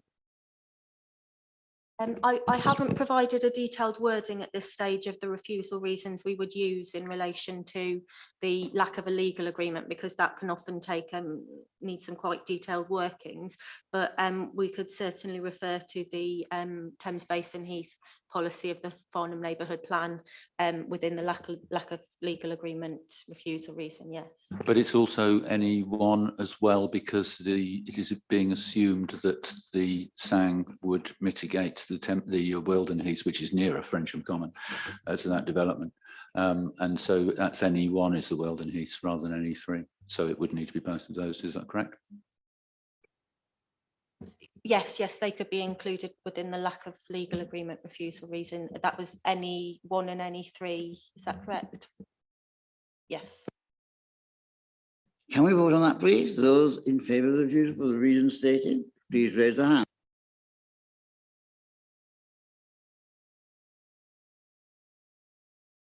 Those against? And those abstain? Please. That's unanimous, I can't even say, 13 in favour. Yes. Yes. Yes. Okay, well, I think with time, we'll have a 5-minute break if you don't mind. Before moving on to the next.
Can we start taking our seats again, please?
Thank you, Chair, and hello again, members.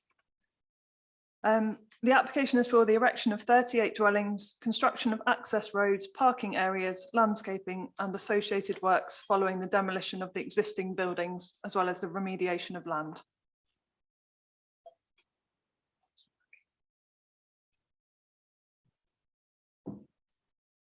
Apologies.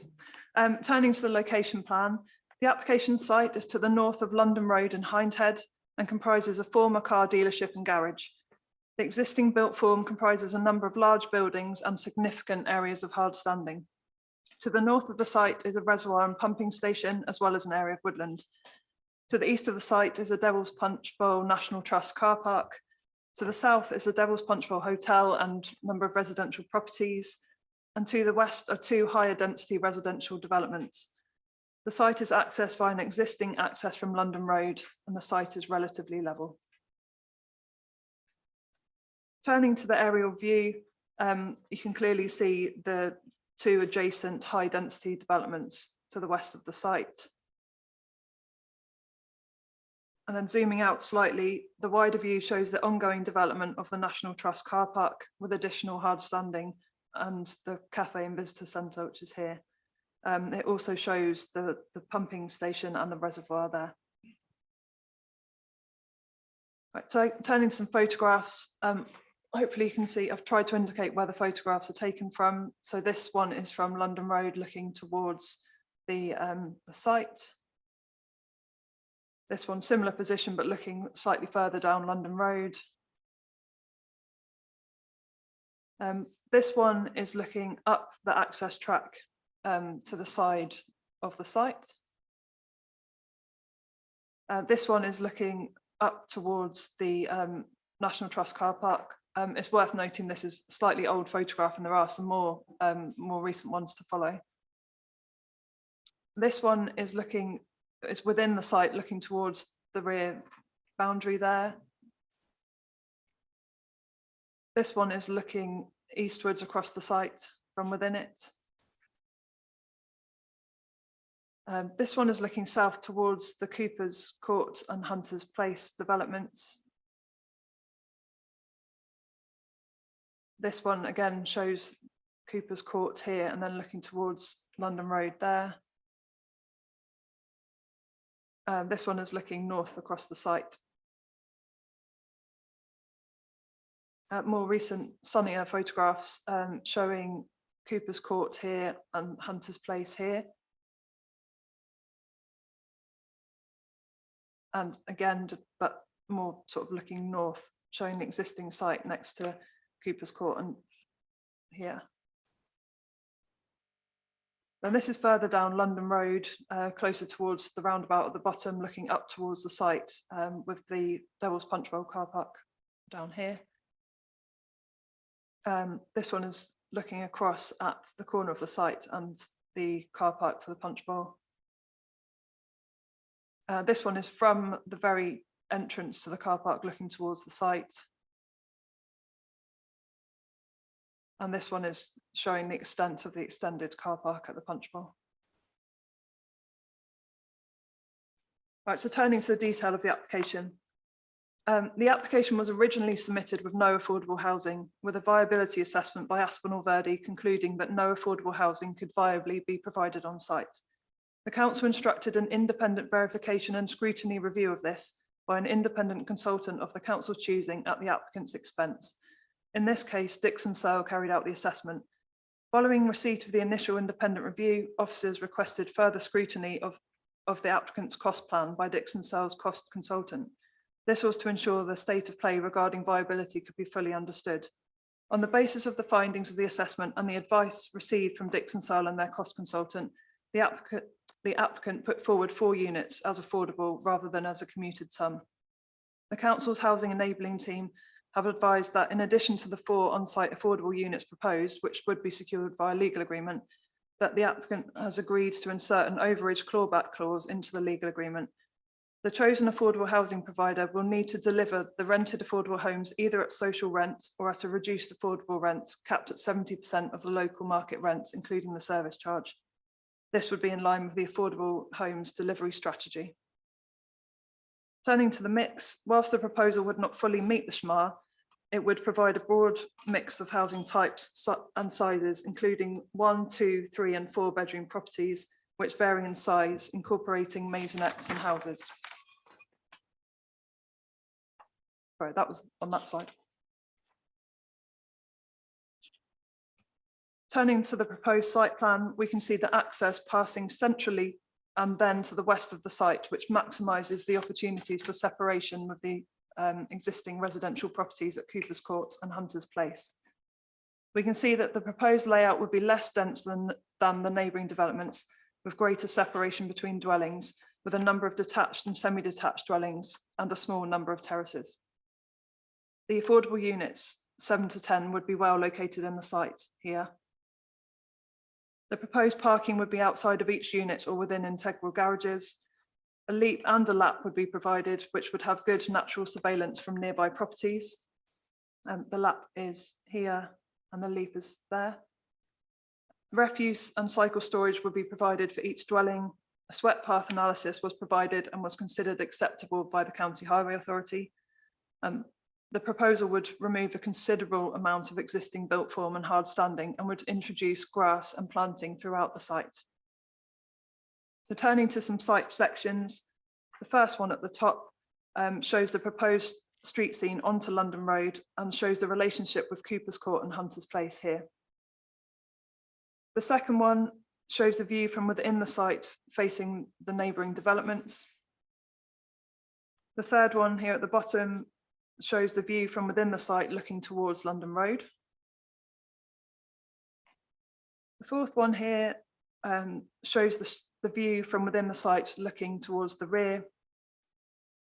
The fifth one is further back in the site looking towards London Road. And the sixth one shows the very rear of the site looking towards London Road. I've provided a picture of, this is the edge of Cooper's Court and Hunters Place further down, and this is a sort of visualization of the street scene that would be at the front of the site. And you can see the sort of similarities in designs, but also variation in type across what would be the street scene. So I provided a selection of house type plans. I obviously not provided all of them, but a good selection for you to have a look at. So plots 14 and 15, which are here, and 12 and 13 are here. 24 and 25 are here, and 22 and 23 are here. Plots 28 and 16 are here and here. 7, 8, 9 and 10 are the affordable units, which are here, and 17, 18 and 19 are here further towards the rear of the site. So turning to the matters for consideration. In terms of the principle of development, the application site is within the developed area of Hindhead, wherein development may be considered acceptable subject to its visual and residential amenities. The site is located within the Hindhead concept area, where a limited amount of development can come forward despite its proximity to the Wealden Heath 2 SPA and is subject to the Hindhead avoidance strategy.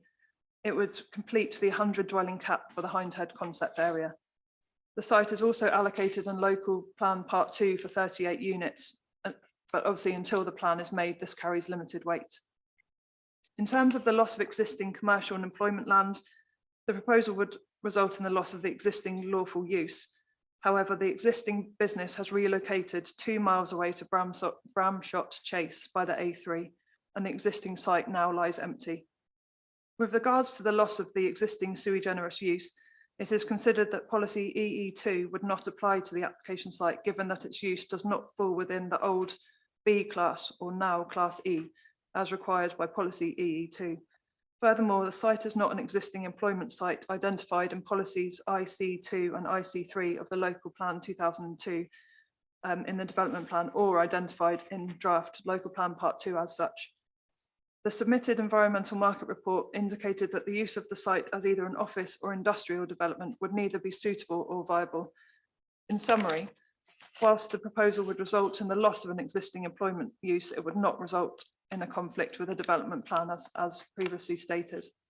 There would be no policy basis to refuse the application in this regard. Further, owing to the site's inclusion in the Hindhead concept area as a redevelopment site and the draft allocation in local plan part 2, noting the limited weight that can be attributed to that at the moment, and the relocation of the existing or previous user, officers consider this to be acceptable. In terms of the landscape considerations, the site is located adjacent to the AONB to the east, but wholly within the developed area of Hindhead, and it's separated from the Devil's Punch Bowl to the east by an existing access track which serves Hindhead Lodge. The Surrey Hills AONB advisor has raised concerns regarding the impact of the proposal on the impact of the setting of the AONB. Whilst these comments are acknowledged, officers are of the view that whilst the proposal would increase the scale and bulk of built form on site, it would also reduce in result in the removal of unsightly and bulky built form and significant areas of hard standing. The adjacent National Cafe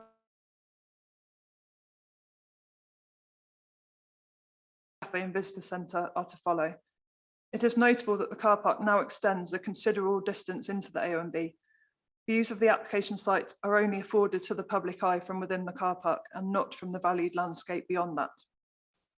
The density of dwellings proposed is less than the adjacent developments at Cooper's Court and Hunters Place. Officers are satisfied that the proposal would be in keeping with the spatial character of the immediate area. Officers consider that the proposal would be seen within the context of the developed area of London Road up to the edge of development and built form that the site forms along with the Devil's Punch Bowl Hotel, which is opposite. Noting the existing use and appearance of the site, officers consider that the proposal will constitute an appropriate level of development that would have an acceptable appearance. The site would not be highly visible at all from the Devil's Punch Bowl.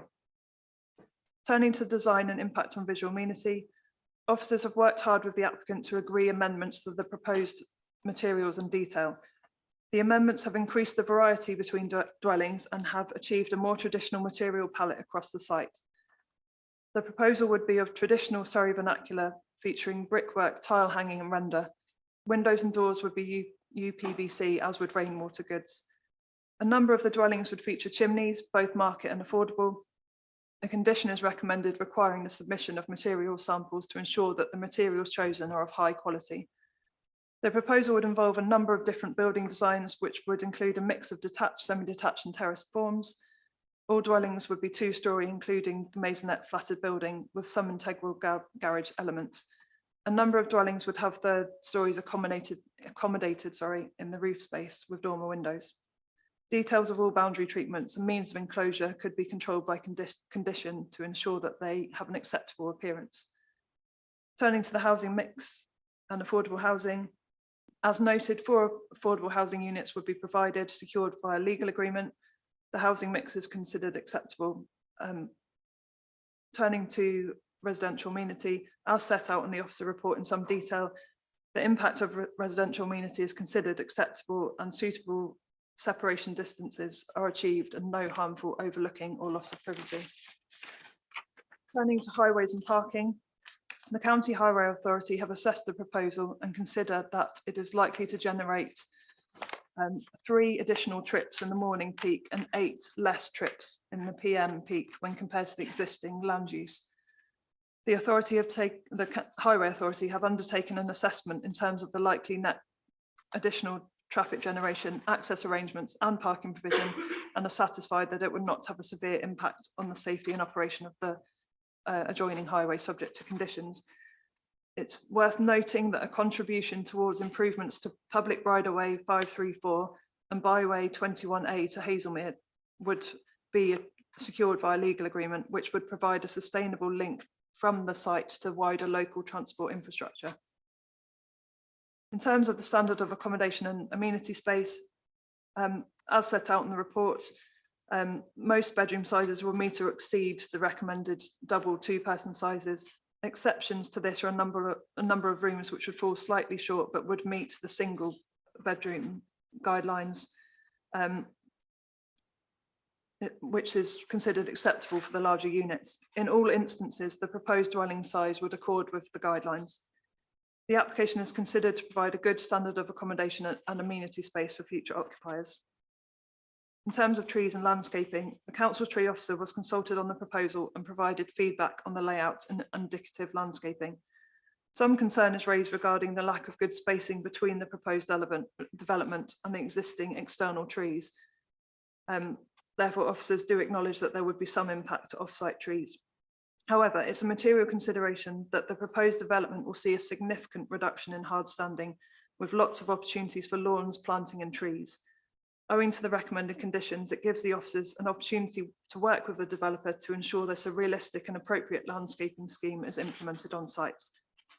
With regards to biodiversity, Surrey Wildlife Trust have advised that the applicant should ensure that there would be no net increase in external artificial lighting, and a condition is recommended in this regard. They also advise that the development should be implemented in accordance with an appropriately detailed landscape and ecological management plan. Therefore, a condition is required in that regard too. In terms of the SPA, the site is located within the Wealden Heaths 2 SPA 400-metre buffer zone. The proposal would involve 38 dwellings and would result in an increase in people permanently on the site. However, the site is located within the Hindhead concept area, and in accordance with the Hindhead avoidance strategy, the developer will be expected to make contributions. Subject to securing the provision of the relevant tariff, it's concluded that the development will not have a likely significant effect on the SPA, either alone or in combination with other plans and projects in relation to urbanisation and recreational pressure effects. Natural England have been consulted on the proposal and the appropriate assessment and raised no concerns subject to legal agreement. The site is also within 5 kilometres of the Wealden Heaths 1 SPA. It's recognised that the measures secured are avoidance measures set out in the Hindhead avoidance strategy, which are aimed at avoiding a likely significant effect on Wealden Heaths 2. However, the presence of these measures sufficiently avoids the impact on Wealden Heaths 1 SPA. Natural England have been consulted in this regard and have raised no objections subject to the aforementioned legal agreement securing avoidance measures. On this basis, the proposal is considered acceptable and the application is recommended for approval. Thank you, Chair. Thank you very much. We have one public speaker on this item. That's Peter Gorsley. Nice to Peter here. Good evening, Peter. You have 4 minutes from when you start speaking to make your case, which is in support of the application, I believe.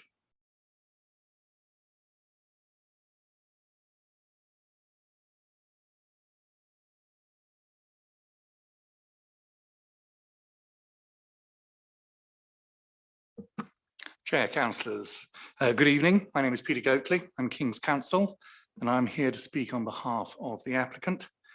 Now, this application seeks to redevelop and remediate a vacant and derelict brownfield site within the built-up area boundary of Hindhead to provide 38 much-needed new homes, including 4 affordable dwellings.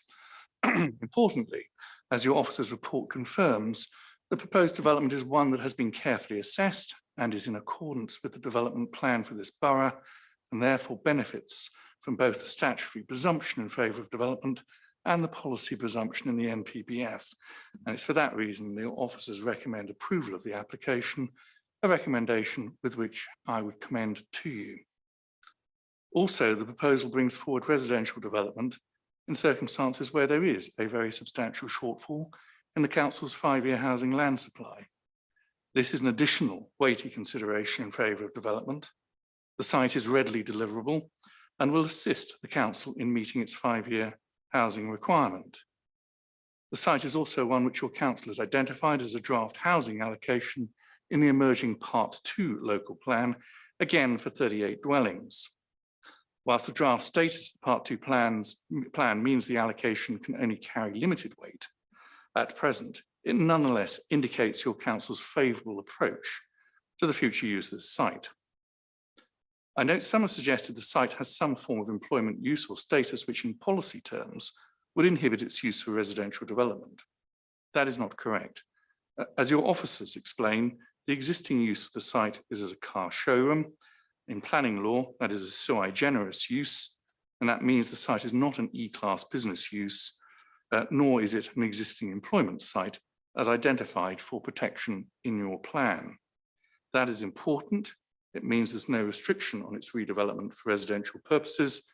To the contrary, its redevelopment as proposed has clear policy support from other policies in your plan. And hence, as your officers relate in their report, there would be no policy basis to refuse the application in this regard.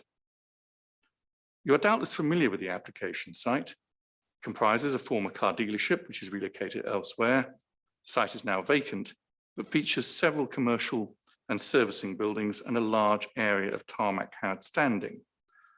The site is bounded by existing areas of development, residential to the west and southwest, a hotel to the south, a reservoir and pumping station to the north and northeast, and the Devil's Punch Bowl National Trust car park and visitor centre to the east.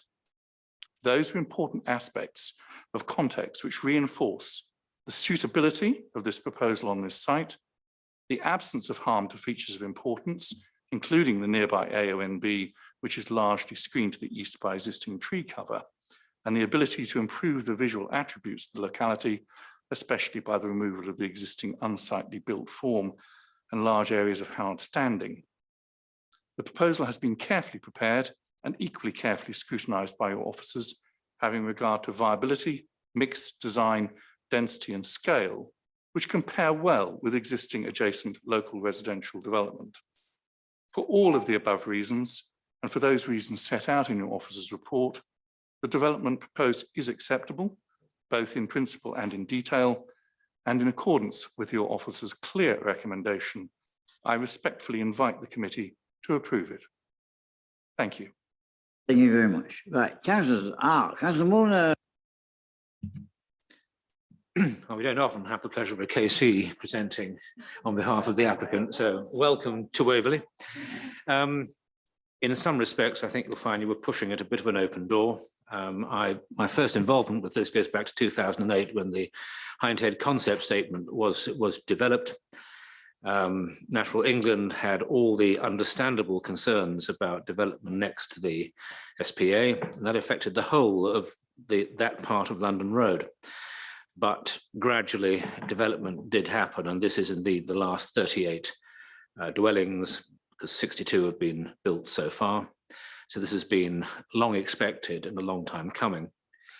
I will say, just as by way of comment, that I was very pleased to hear two things about affordable housing. Well, I don't think the amount is tremendous, and I personally don't actually think that 4 is all they could really afford. But what I'm very pleased to see is something I've been pushing for, which is the use of an overage provision. This has been long overdue.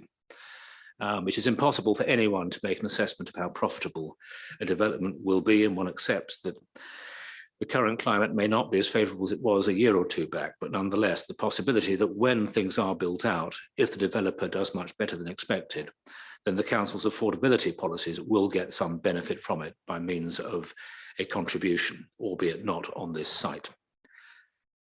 Turning to the application in detail, really my only disappointment, I was very pleased, thank you to the planning officer for her report and for providing visuals, which I think make a very big difference. Those of us who know the Hunters Place development and the more recent Cooper's development I think, are basically happy with the way that it's turned out and the appearance of it. And looking at the visuals for this, I see no reason why this should be any different. The only disappointment lies in the standard of accommodation, where you do see that some rooms are a little small and some floor areas are a little small, but nonetheless, and it seems, given that the density is less than that of the adjoining developments, one wonders why a slight niggardliness has crept into it. But leaving that to one side, and on the basis that the visuals will be an accurate indication of what will be built, I, for one, as a local councillor, have no problem with it. And indeed, I'm pleased to see this site finally being developed. The Natural England have grappled 14 years ago with the implications of building there and accepted that it was reasonable, providing the total was limited to 100. And this respects that limitation. Thank you, Chairman. Thank you, Chair. Two questions. The first, this was a petrol station at one stage.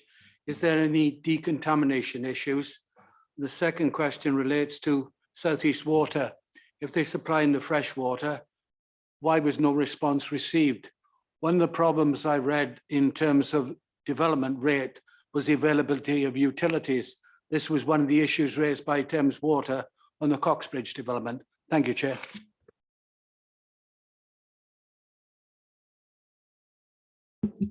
Thank you, Councillor Edmonds. I'm just looking for the numbers of them, but there are a number of contaminated land conditions attached to the recommendation that would need to be complied with should the permission go ahead. So that's that with contaminated land.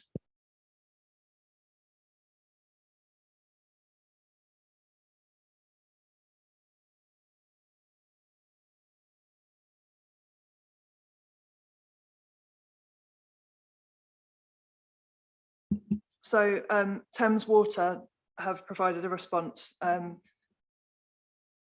Yeah, there's a response on the file from them. So South East Water haven't responded, and Southern Water have said it isn't their sort of statutory area. So, but Thames Water have responded. So officers are satisfied in that regard. Sorry, does Thames Water deal with both the fresh water and the sewage? Thank you. We don't know. So we don't know what the water supply security is like at the moment. Well, yeah, I think we can take it that it would be provided, won't we? I think, Councillor, I think we can take it that it would be provided. Right, Councillor. Sorry, Chairman, if I can just be helpful, 6, 7 and 8 are the conditions for contamination. Thank you, Councillor. Thank you, Chairman. If I could ask the officer to put the plan up that showed the housing, particularly the siting of the affordable, please.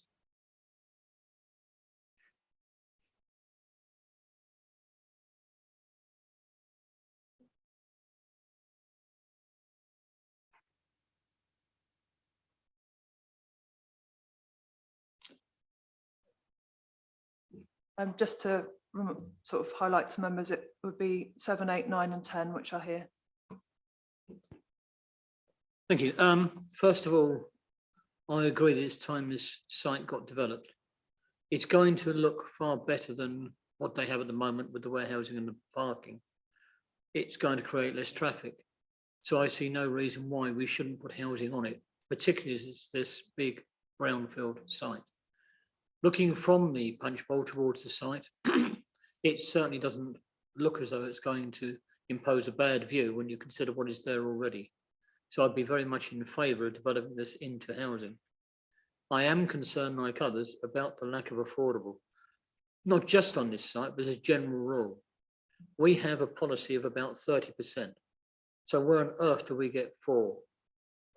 I understand these viability studies, but we always seem to lose them.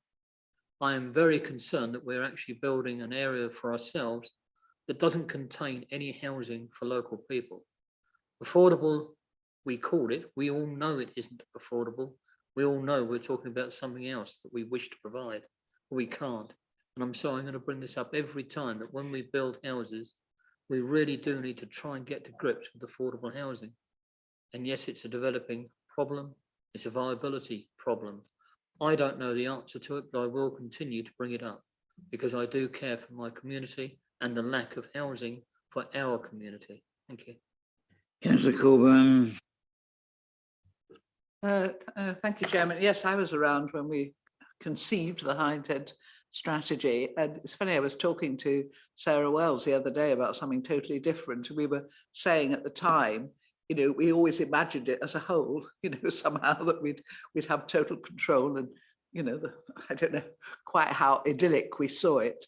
But, you know, planning is not like that. We know that you give permission and or you come up with an SPD or a local plan, and then you obviously you have to wait and see how things pan out. But I'm greatly relieved to see this particular site come along. It's like the last piece of the jigsaw, isn't it, really? And I think the officers must have worked very, very hard, because really I couldn't see anything wrong with this at all, which is most unusual.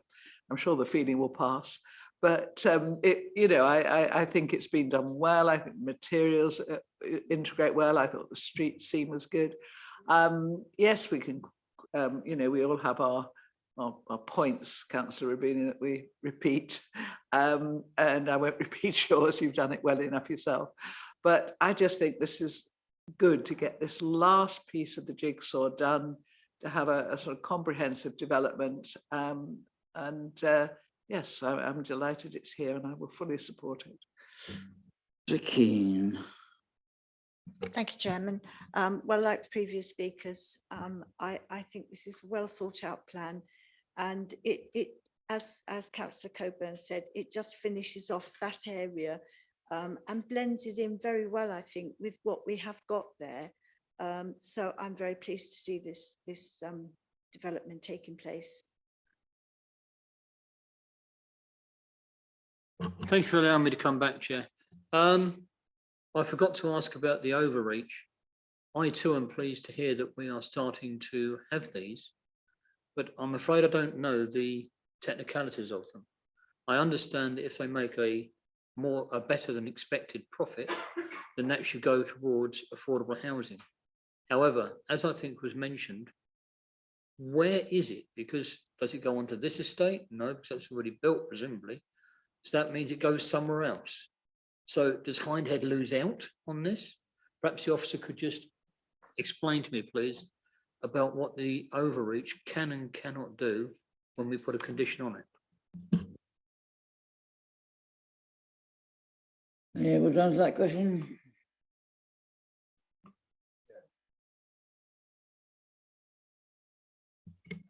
Thank you, Chair. Then it's as a community summit goes towards the council as a whole to in terms of affordable housing. So it's not directed at a particular project at the moment. In that's something they'd have to decide at that stage. If it comes to that, of course. Yes, okay. Right. Anybody else wish to speak? Right. Okay. We move to the recommendation. Oh, Councillor Hyman, sorry. We've heard quite a few people mention the Hindhead concept statement, and I was around when it was being put together, as a few others here were. I'd like to know, please, because we're voting on the issue and it's a constraint on the site. I mean, obviously you can't really mitigate building a load of houses right next to the Devil's Punch Bowl, but to the best of my knowledge, the situation that is that due to the pressure up there, that the bird populations have failed to recover the past 10 years completely at the Devil's Punch Bowl. They are not recovering at Hankley and at Frensham either, but we can't be certain because people won't disclose the bird numbers to us. They're that bad. And but there's a recovery at Woolmer and Ludshot, which are the other parts of the Weldon Heath Phase 2. I've always thought that the easiest and most sensible thing to do, because somebody rather stupidly put Hindhead Crossroads right next to the Devil's Punch Bowl, and it was always going to be a very popular place. You really were on a hiding to nothing, and we'd be far better off getting developers to pay money to expand, try and expand the heathland in a different direction. So that it's compensation. It's called a compensatory measure, rather than try and just take money off people for imaginary mitigation. Doesn't get you anywhere. We could at least be giving people a chance. So I just want to ask, I know that sort of 10 years on, we had a question in the 10 years after Hindhead concept statement, whatever was put in place, we had a question in the chamber about the funds that have been taken for the other houses that were built under it. And it was sat in the bank and it had never actually gone anywhere and paid for anything. So that didn't actually do an awful lot of mitigating, presumably, if the money was still sat in our bank account. So I wonder whether, how much money have we paid to the National Trust? What evidence have we got that this mitigates effective? Because the failure of the birds around that area to recover does indicate that that whatever we're doing isn't necessarily working, but obviously there are lots of other factors, aren't there? If I could have that question asked, what have we still got all the money that's been paid so far sat in the bank account and doing nothing, or has it gone to? I don't think it's very National relevant, Trust? Councillor Hyman, to the debate we're discussing this particular application. Well, okay, well, we have to have an appropriate assessment by law, Chairman, and the law Well- requires that we have one and we conduct one, and we Well, want to know whether it's effective, so can I I put it that agree way? what has been given this, so I mean, much to the debate here.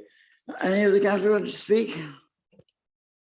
Right, okay, can we move to the recommend, which is subject to the applicant entering into an appropriate legal agreement by the 9th of May 2023 to secure highways and sign contributions, SUDS and open spaces management provision of 4 affordable housing units and conditions, and inform this permission be granted. Recommendation B that in the event that the requirements of recommendation A are not, permission be refused. Those in favour of that, please raise their hand.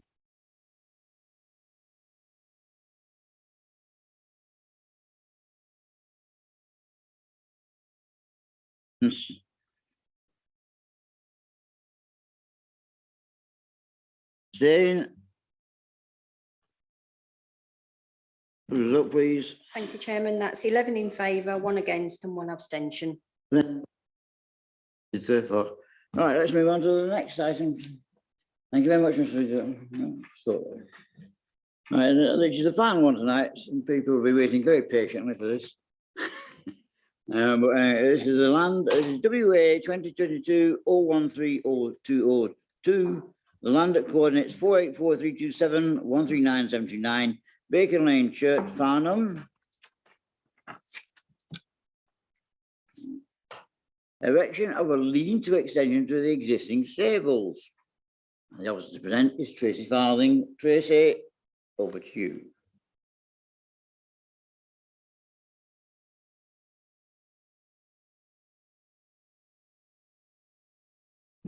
Thank you, Chairman.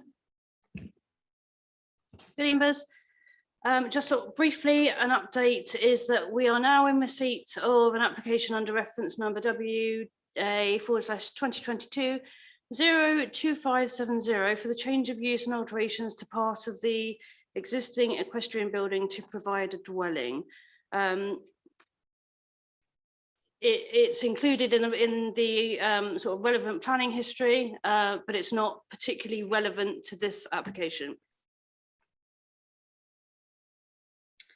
The application site is located to the east of Bacon Lane and is situated within the Greenbelt, AONB and AGLB. The extension, which takes the form of an open-sided lean-to extension, has been completed as seen on the images before you. What have I done?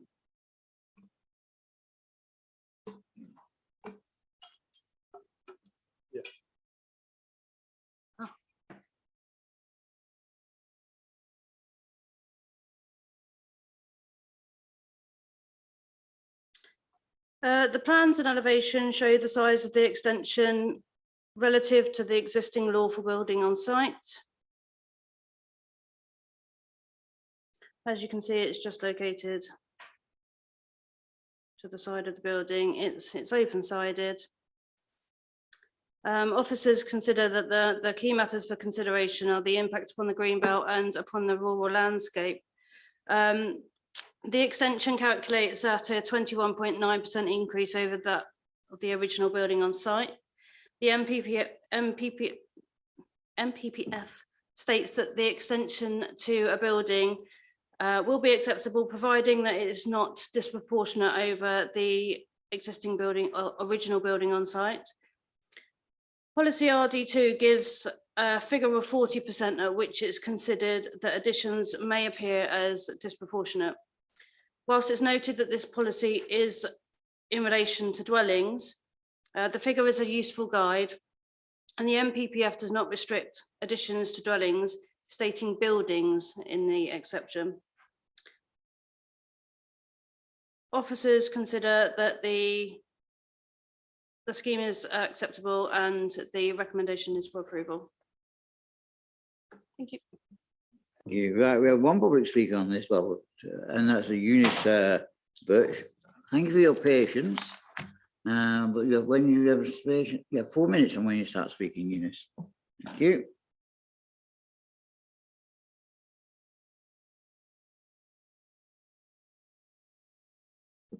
I'd just like to say thank you very much to the chairman and the members for giving the opportunity to speak this evening. I'm representing Chirk Parish Council. We support on average 90% of planning applications that are submitted, and we try to help the other 10% that perhaps we don't always agree with. We have a certain criteria for applications. We do look at neighbours' objections. For this property, there is 5 in total for this application. I did spend the afternoon with them last week to listen to all their views, and I'm afraid they feel totally ignored. We also think that planning policies and applications should be adhered to. Also, we think that Waverley Borough Council local planning, i.e. ANOB, Greenbelt, AGLV, NPPF, should be respected. Some applications have had a disciplinary of one of these items, but this application has an objection of all 3. The owners have totally disregard for the council and planning application process. Every planning application in this respect is in retrospect of the building being extended or converted without consent. The lean-to extension to the stables was erected some 4 years ago. The lean-to building is built of perspex and plastic, which is not environmentally friendly. There is an enforcement notice number EN 2022/08 on the lean-to extension, first issued in January with an expiry date of the 28th of March 22 for the removal of the extension and all materials. A second enforcement notice was issued on the 27th of June 22, taking effect on the 7th of August 22 for a 3 months grace period to end on the 7th of November 22, which has now been extended to January 23. I would like to refer to 2 paragraphs in the enforcement notice. The size of the extension cannot be justified given the significant existing area available within the original building granted under WA/2013/1129. No justification has been provided regarding why such a large extension to the building is required. The owners are currently residing unlawfully in the building, and consequently, there can be no justification for requiring an extension in the Greenbelt due to the lack of space arising from an unlawful use. The resulting development conflicts with the NPPF policies SP1, NE1 and RE2 of the Waverley Borough Council Plan Part 1, 2018. Given this conflict, the council considers it proportionate and expedient that the enforcement notice is issued to remedy this breach. All the paperwork that was circulated to the committee in advance of tonight's meeting, the enforcement notice was not included. I don't know why, but I rest our objection to this application. Thank you very much for listening. Very much. Well, the other public speakers, we have 2 ward councillors are here, Councillor Potts and Councillor Munro. You got 4 minutes now and 4 minutes afterwards. How are you going to play this? Ladies first. I'll be brief before I hand over to Councillor Munro. Thank you, Chairman and fellow councillors. Good evening.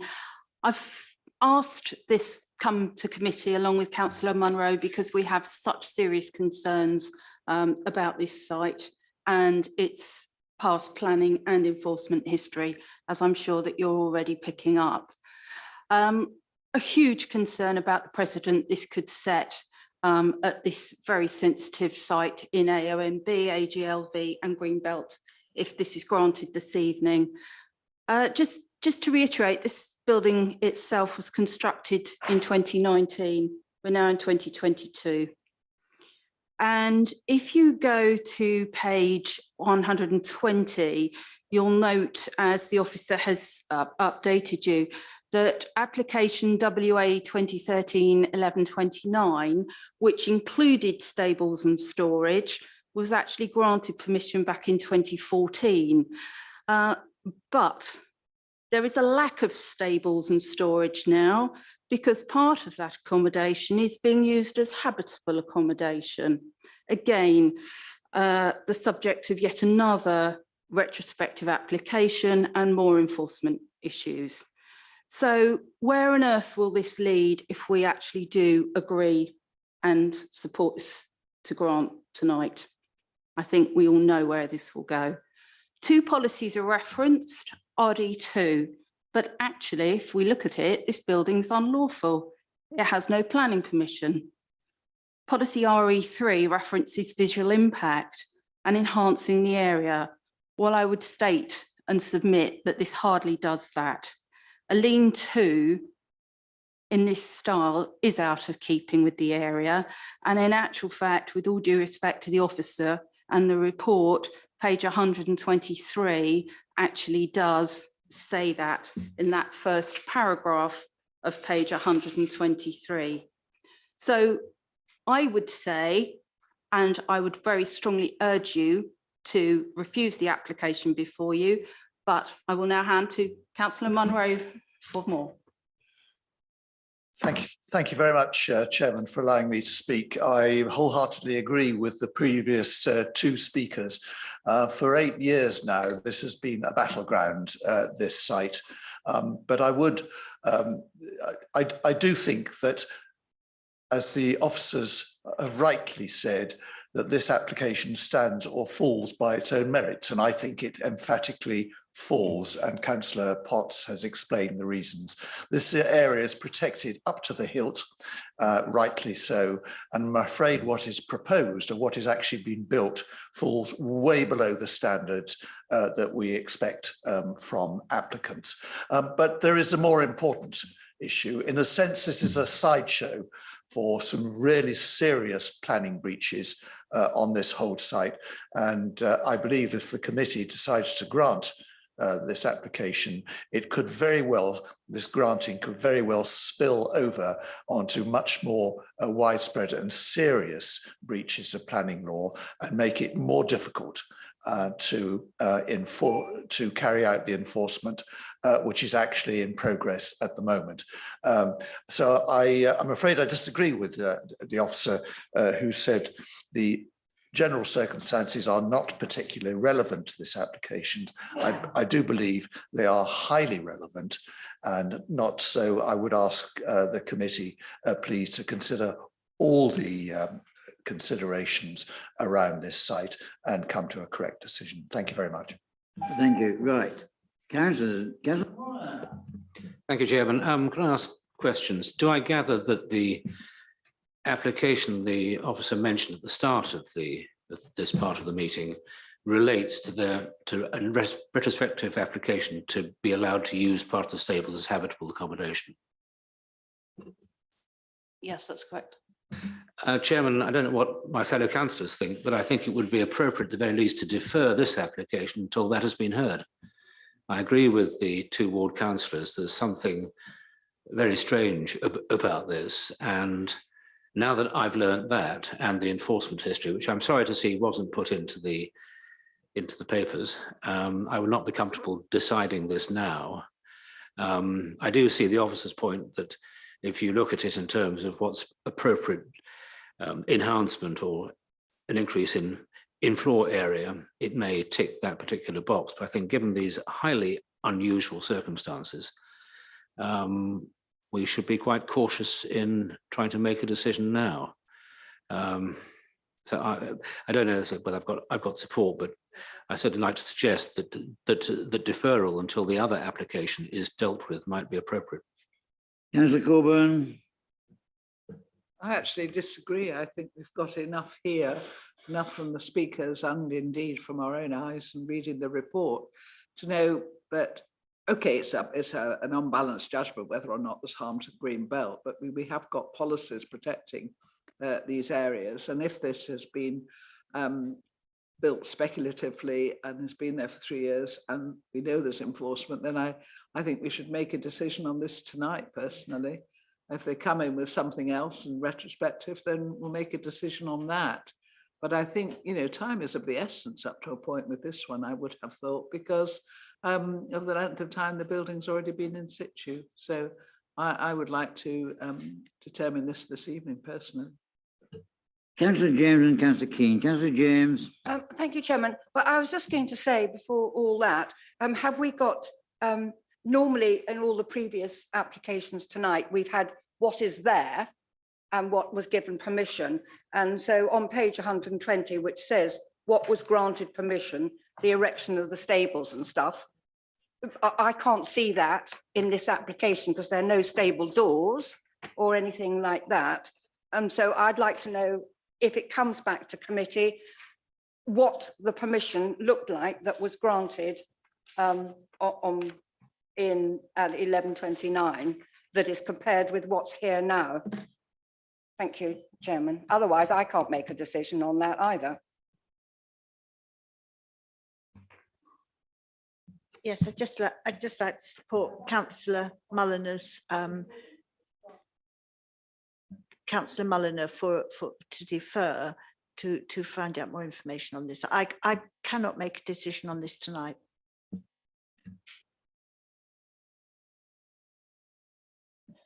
On page 126, we have the floor plan, but it's not the floor plan which is actually there, is it? This is the application of 2019, because we're not showing on this floor plan here where the people are actually living. It's not true. Yeah, thank you, Chair. The floor plan is showing what the lawful position would be in terms of the consented scheme for the stables, with the extension obviously shown at the top of the extension. So that's the current position. What I would say is, if you do decide the application, I would suggest that you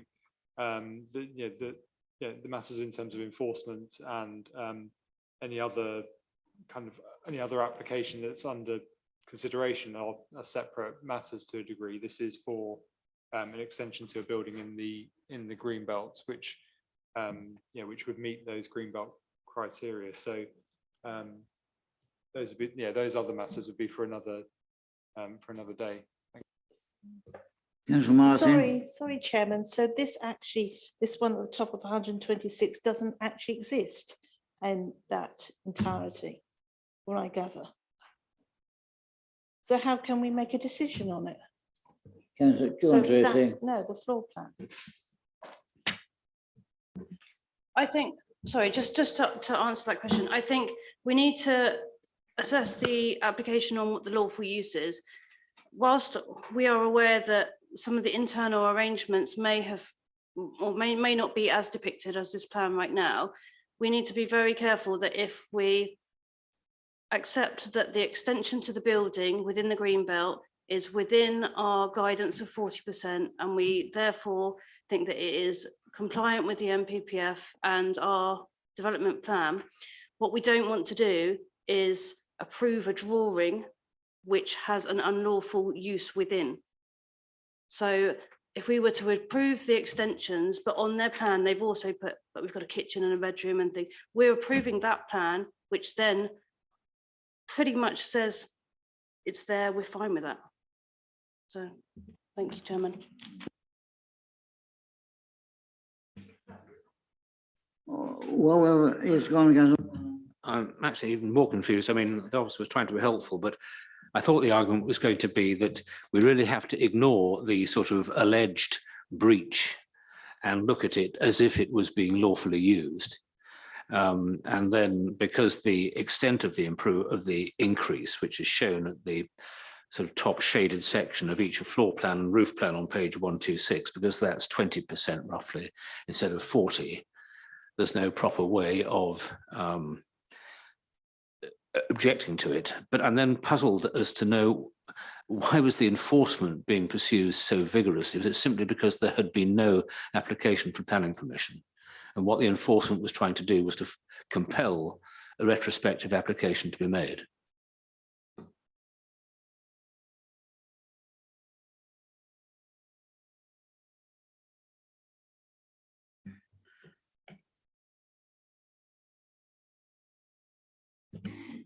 Thank you, Chairman. Just on the last point there, Councillor Mulliner, enforcement action would have been taken to ensure it didn't become time immune from enforcement. So essentially, it protects our position and allows you as the committee to make a decision on the lawfulness of that use. But going back to what you said originally, I agree that we should be putting the enforcement issues out of our minds and essentially treating this as its lawful use and deciding whether or not the extension is lawful in that respect. I'd also just suggest use isn't highly relevant as to whether or not this extension is acceptable when assessing it against Greenbelt policy, AONB policy, and things like that, because we're looking at the physical nature of the structure. But I do appreciate it. It's a slightly unusual position to be in. So I do sympathise with members. I mean, if I can make a comment, Chairman, the one thing I did find incongruous was the use of a large amount of plastic, which doesn't seem to be terribly in keeping with anything green or AONB. Councillor Coburn. Well, that's exactly what I was going to say. I mean, you mentioned the percentage increase and you say that fits within policy, but I thought within the Green Belt, we have to demand, high standards of whatever is erected in the Green Belt. So, I think on design alone, I mean, could we not turn it down and just say, the materials are inappropriate because they sound absolutely dreadful. Any other councillor wish to speak? Right, councillor. Sorry, councillor. Chairman, I'm just wondering, because we do want to make a decision that obviously is defensible, and we've got to try and work out. To me, if this was greenhouse put up against the side of it, if it was glass, not plastic, if it was slightly different shape or whatever, would we be able to refuse that and defend it? Do you know what I'm saying? I mean, we're saying we don't like see-through plastic that's here. We're looking at the impact of being able to see that, and Greenbelt and AONB. Can I learn a little bit more about this, please, before I decide that? Because I just don't want to put in. I don't want to make a decision that is so weak that people who we are fighting effectively as a council, not individually, of course, but people who we're opposing their actions at the moment. I don't want to give them an easy win in an appeal or a court. I want to make sure the decisions we are making are defensible. Would it make any difference if this was glass? Or various odd considerations of that. Can we think about it a little, or perhaps come back another day, as Councillor Mulliner has said, when we can have it presented to us in a fashion that with the full information as regards the enforcement actions and the position in writing, so that we something we can rely on. I'm not entirely unsure that Councillor Mulliner is wrong about this. Officers, do you want to comment on that? Thank you, Chair. Separate to the Greenbelt matters, the matters of kind of character and design are matters of judgment. Officers aren't recommending refusal on those grounds, but we appreciate their matters for you to come to a judgment on. Yes. Okay. Right. Any other councillor wish to speak? Oh, Councillor James. Sorry, Chairman. I haven't got my Green Belt policies and stuff, but is there not one that there's no proven need, because a lean-to is not needed for stables? Where's the proven need that we need a lean-to? The horses just shelter underneath it because it's stables, in my view. Thank you, Chairman. So proven need. Do you want to answer that or not? No. Yeah, that's fine. So the application has been assessed under paragraph 149 of the MPPF, which is an extension to an existing building. In terms of need, that relates more to agricultural development. Equestrian. Thank you. Okay, right. Councillor Potts and Councillor Munro, you have another 4 minutes if you wish to speak. Thank you very much, Chairman. Could I start by saying a question was asked about the policies. I believe the relevant policies, policy RE3, it says new development must respect and where appropriate, enhance the distinctive character of the landscape in which it is located. And I hope you've heard evidence from various people to say that it does not enhance the distinctive character in any way whatsoever. And RE2, new development will be considered to be inappropriate and will not be permitted unless very special circumstances can be demonstrated. And I hope you've heard evidence that it doesn't meet that test. So on those two tests alone, I would ask you to consider refusing. But as I said before, this is a site with a very long history. In only earlier this year, there was enforcement, and the applicants were ordered to cease habitation and restore the building what was to the agreed use, which is equestrian and not specifically habitation. They appealed against that. That appeal was lost. Enforcement action is being undergone as we speak. By the end of January, the applicants have been given a deadline to basically knock down parts of that building. So that's where we are there. Councillor Potts. Chairman, thank you. I think Councillor Munro summed it up very well. Hopefully you will understand why we are so concerned and have brought this before committee tonight. We really do hope that you will make the right decision, and I would hope that between us we have actually given you as a committee some policies that you will feel comfortable using when you actually make that decision to refuse this application. Thank you.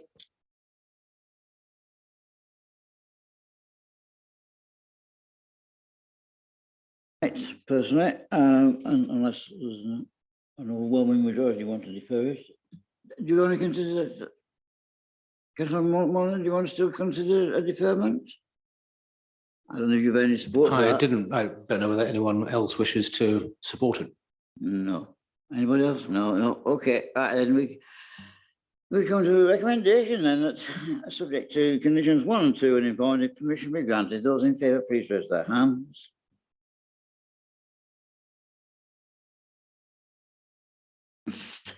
Yeah.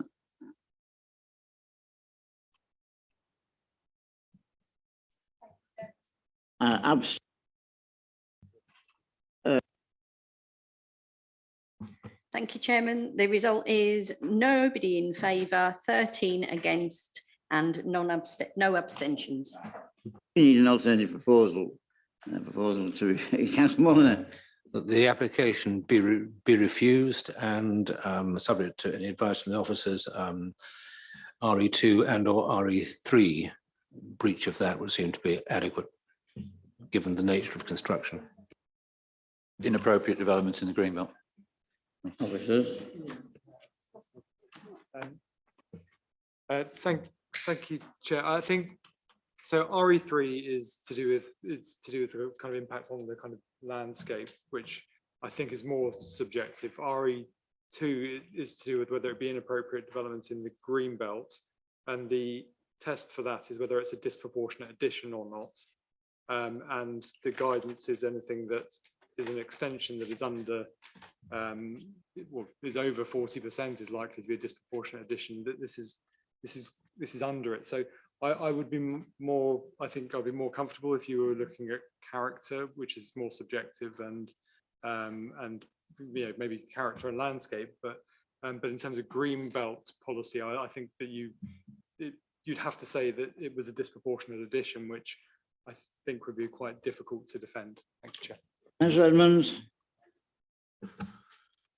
Thank you, Chair. It's totally incompatible with D1 and D4. They call for high-class design. This is rubbish. That's a subjective judgment.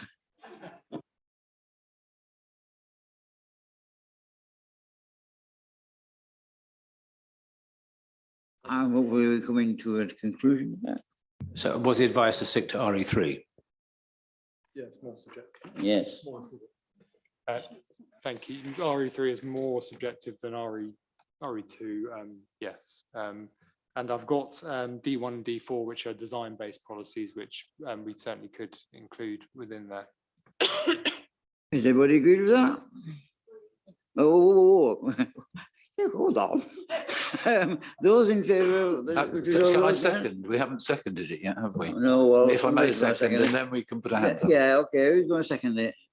Councillor, well, okay, Councillor Hyman's going to second it. All right, those in favour of the refusal for those grounds, please raise their hands. Those against, abstain, and the It's agreed, Chairman. therefore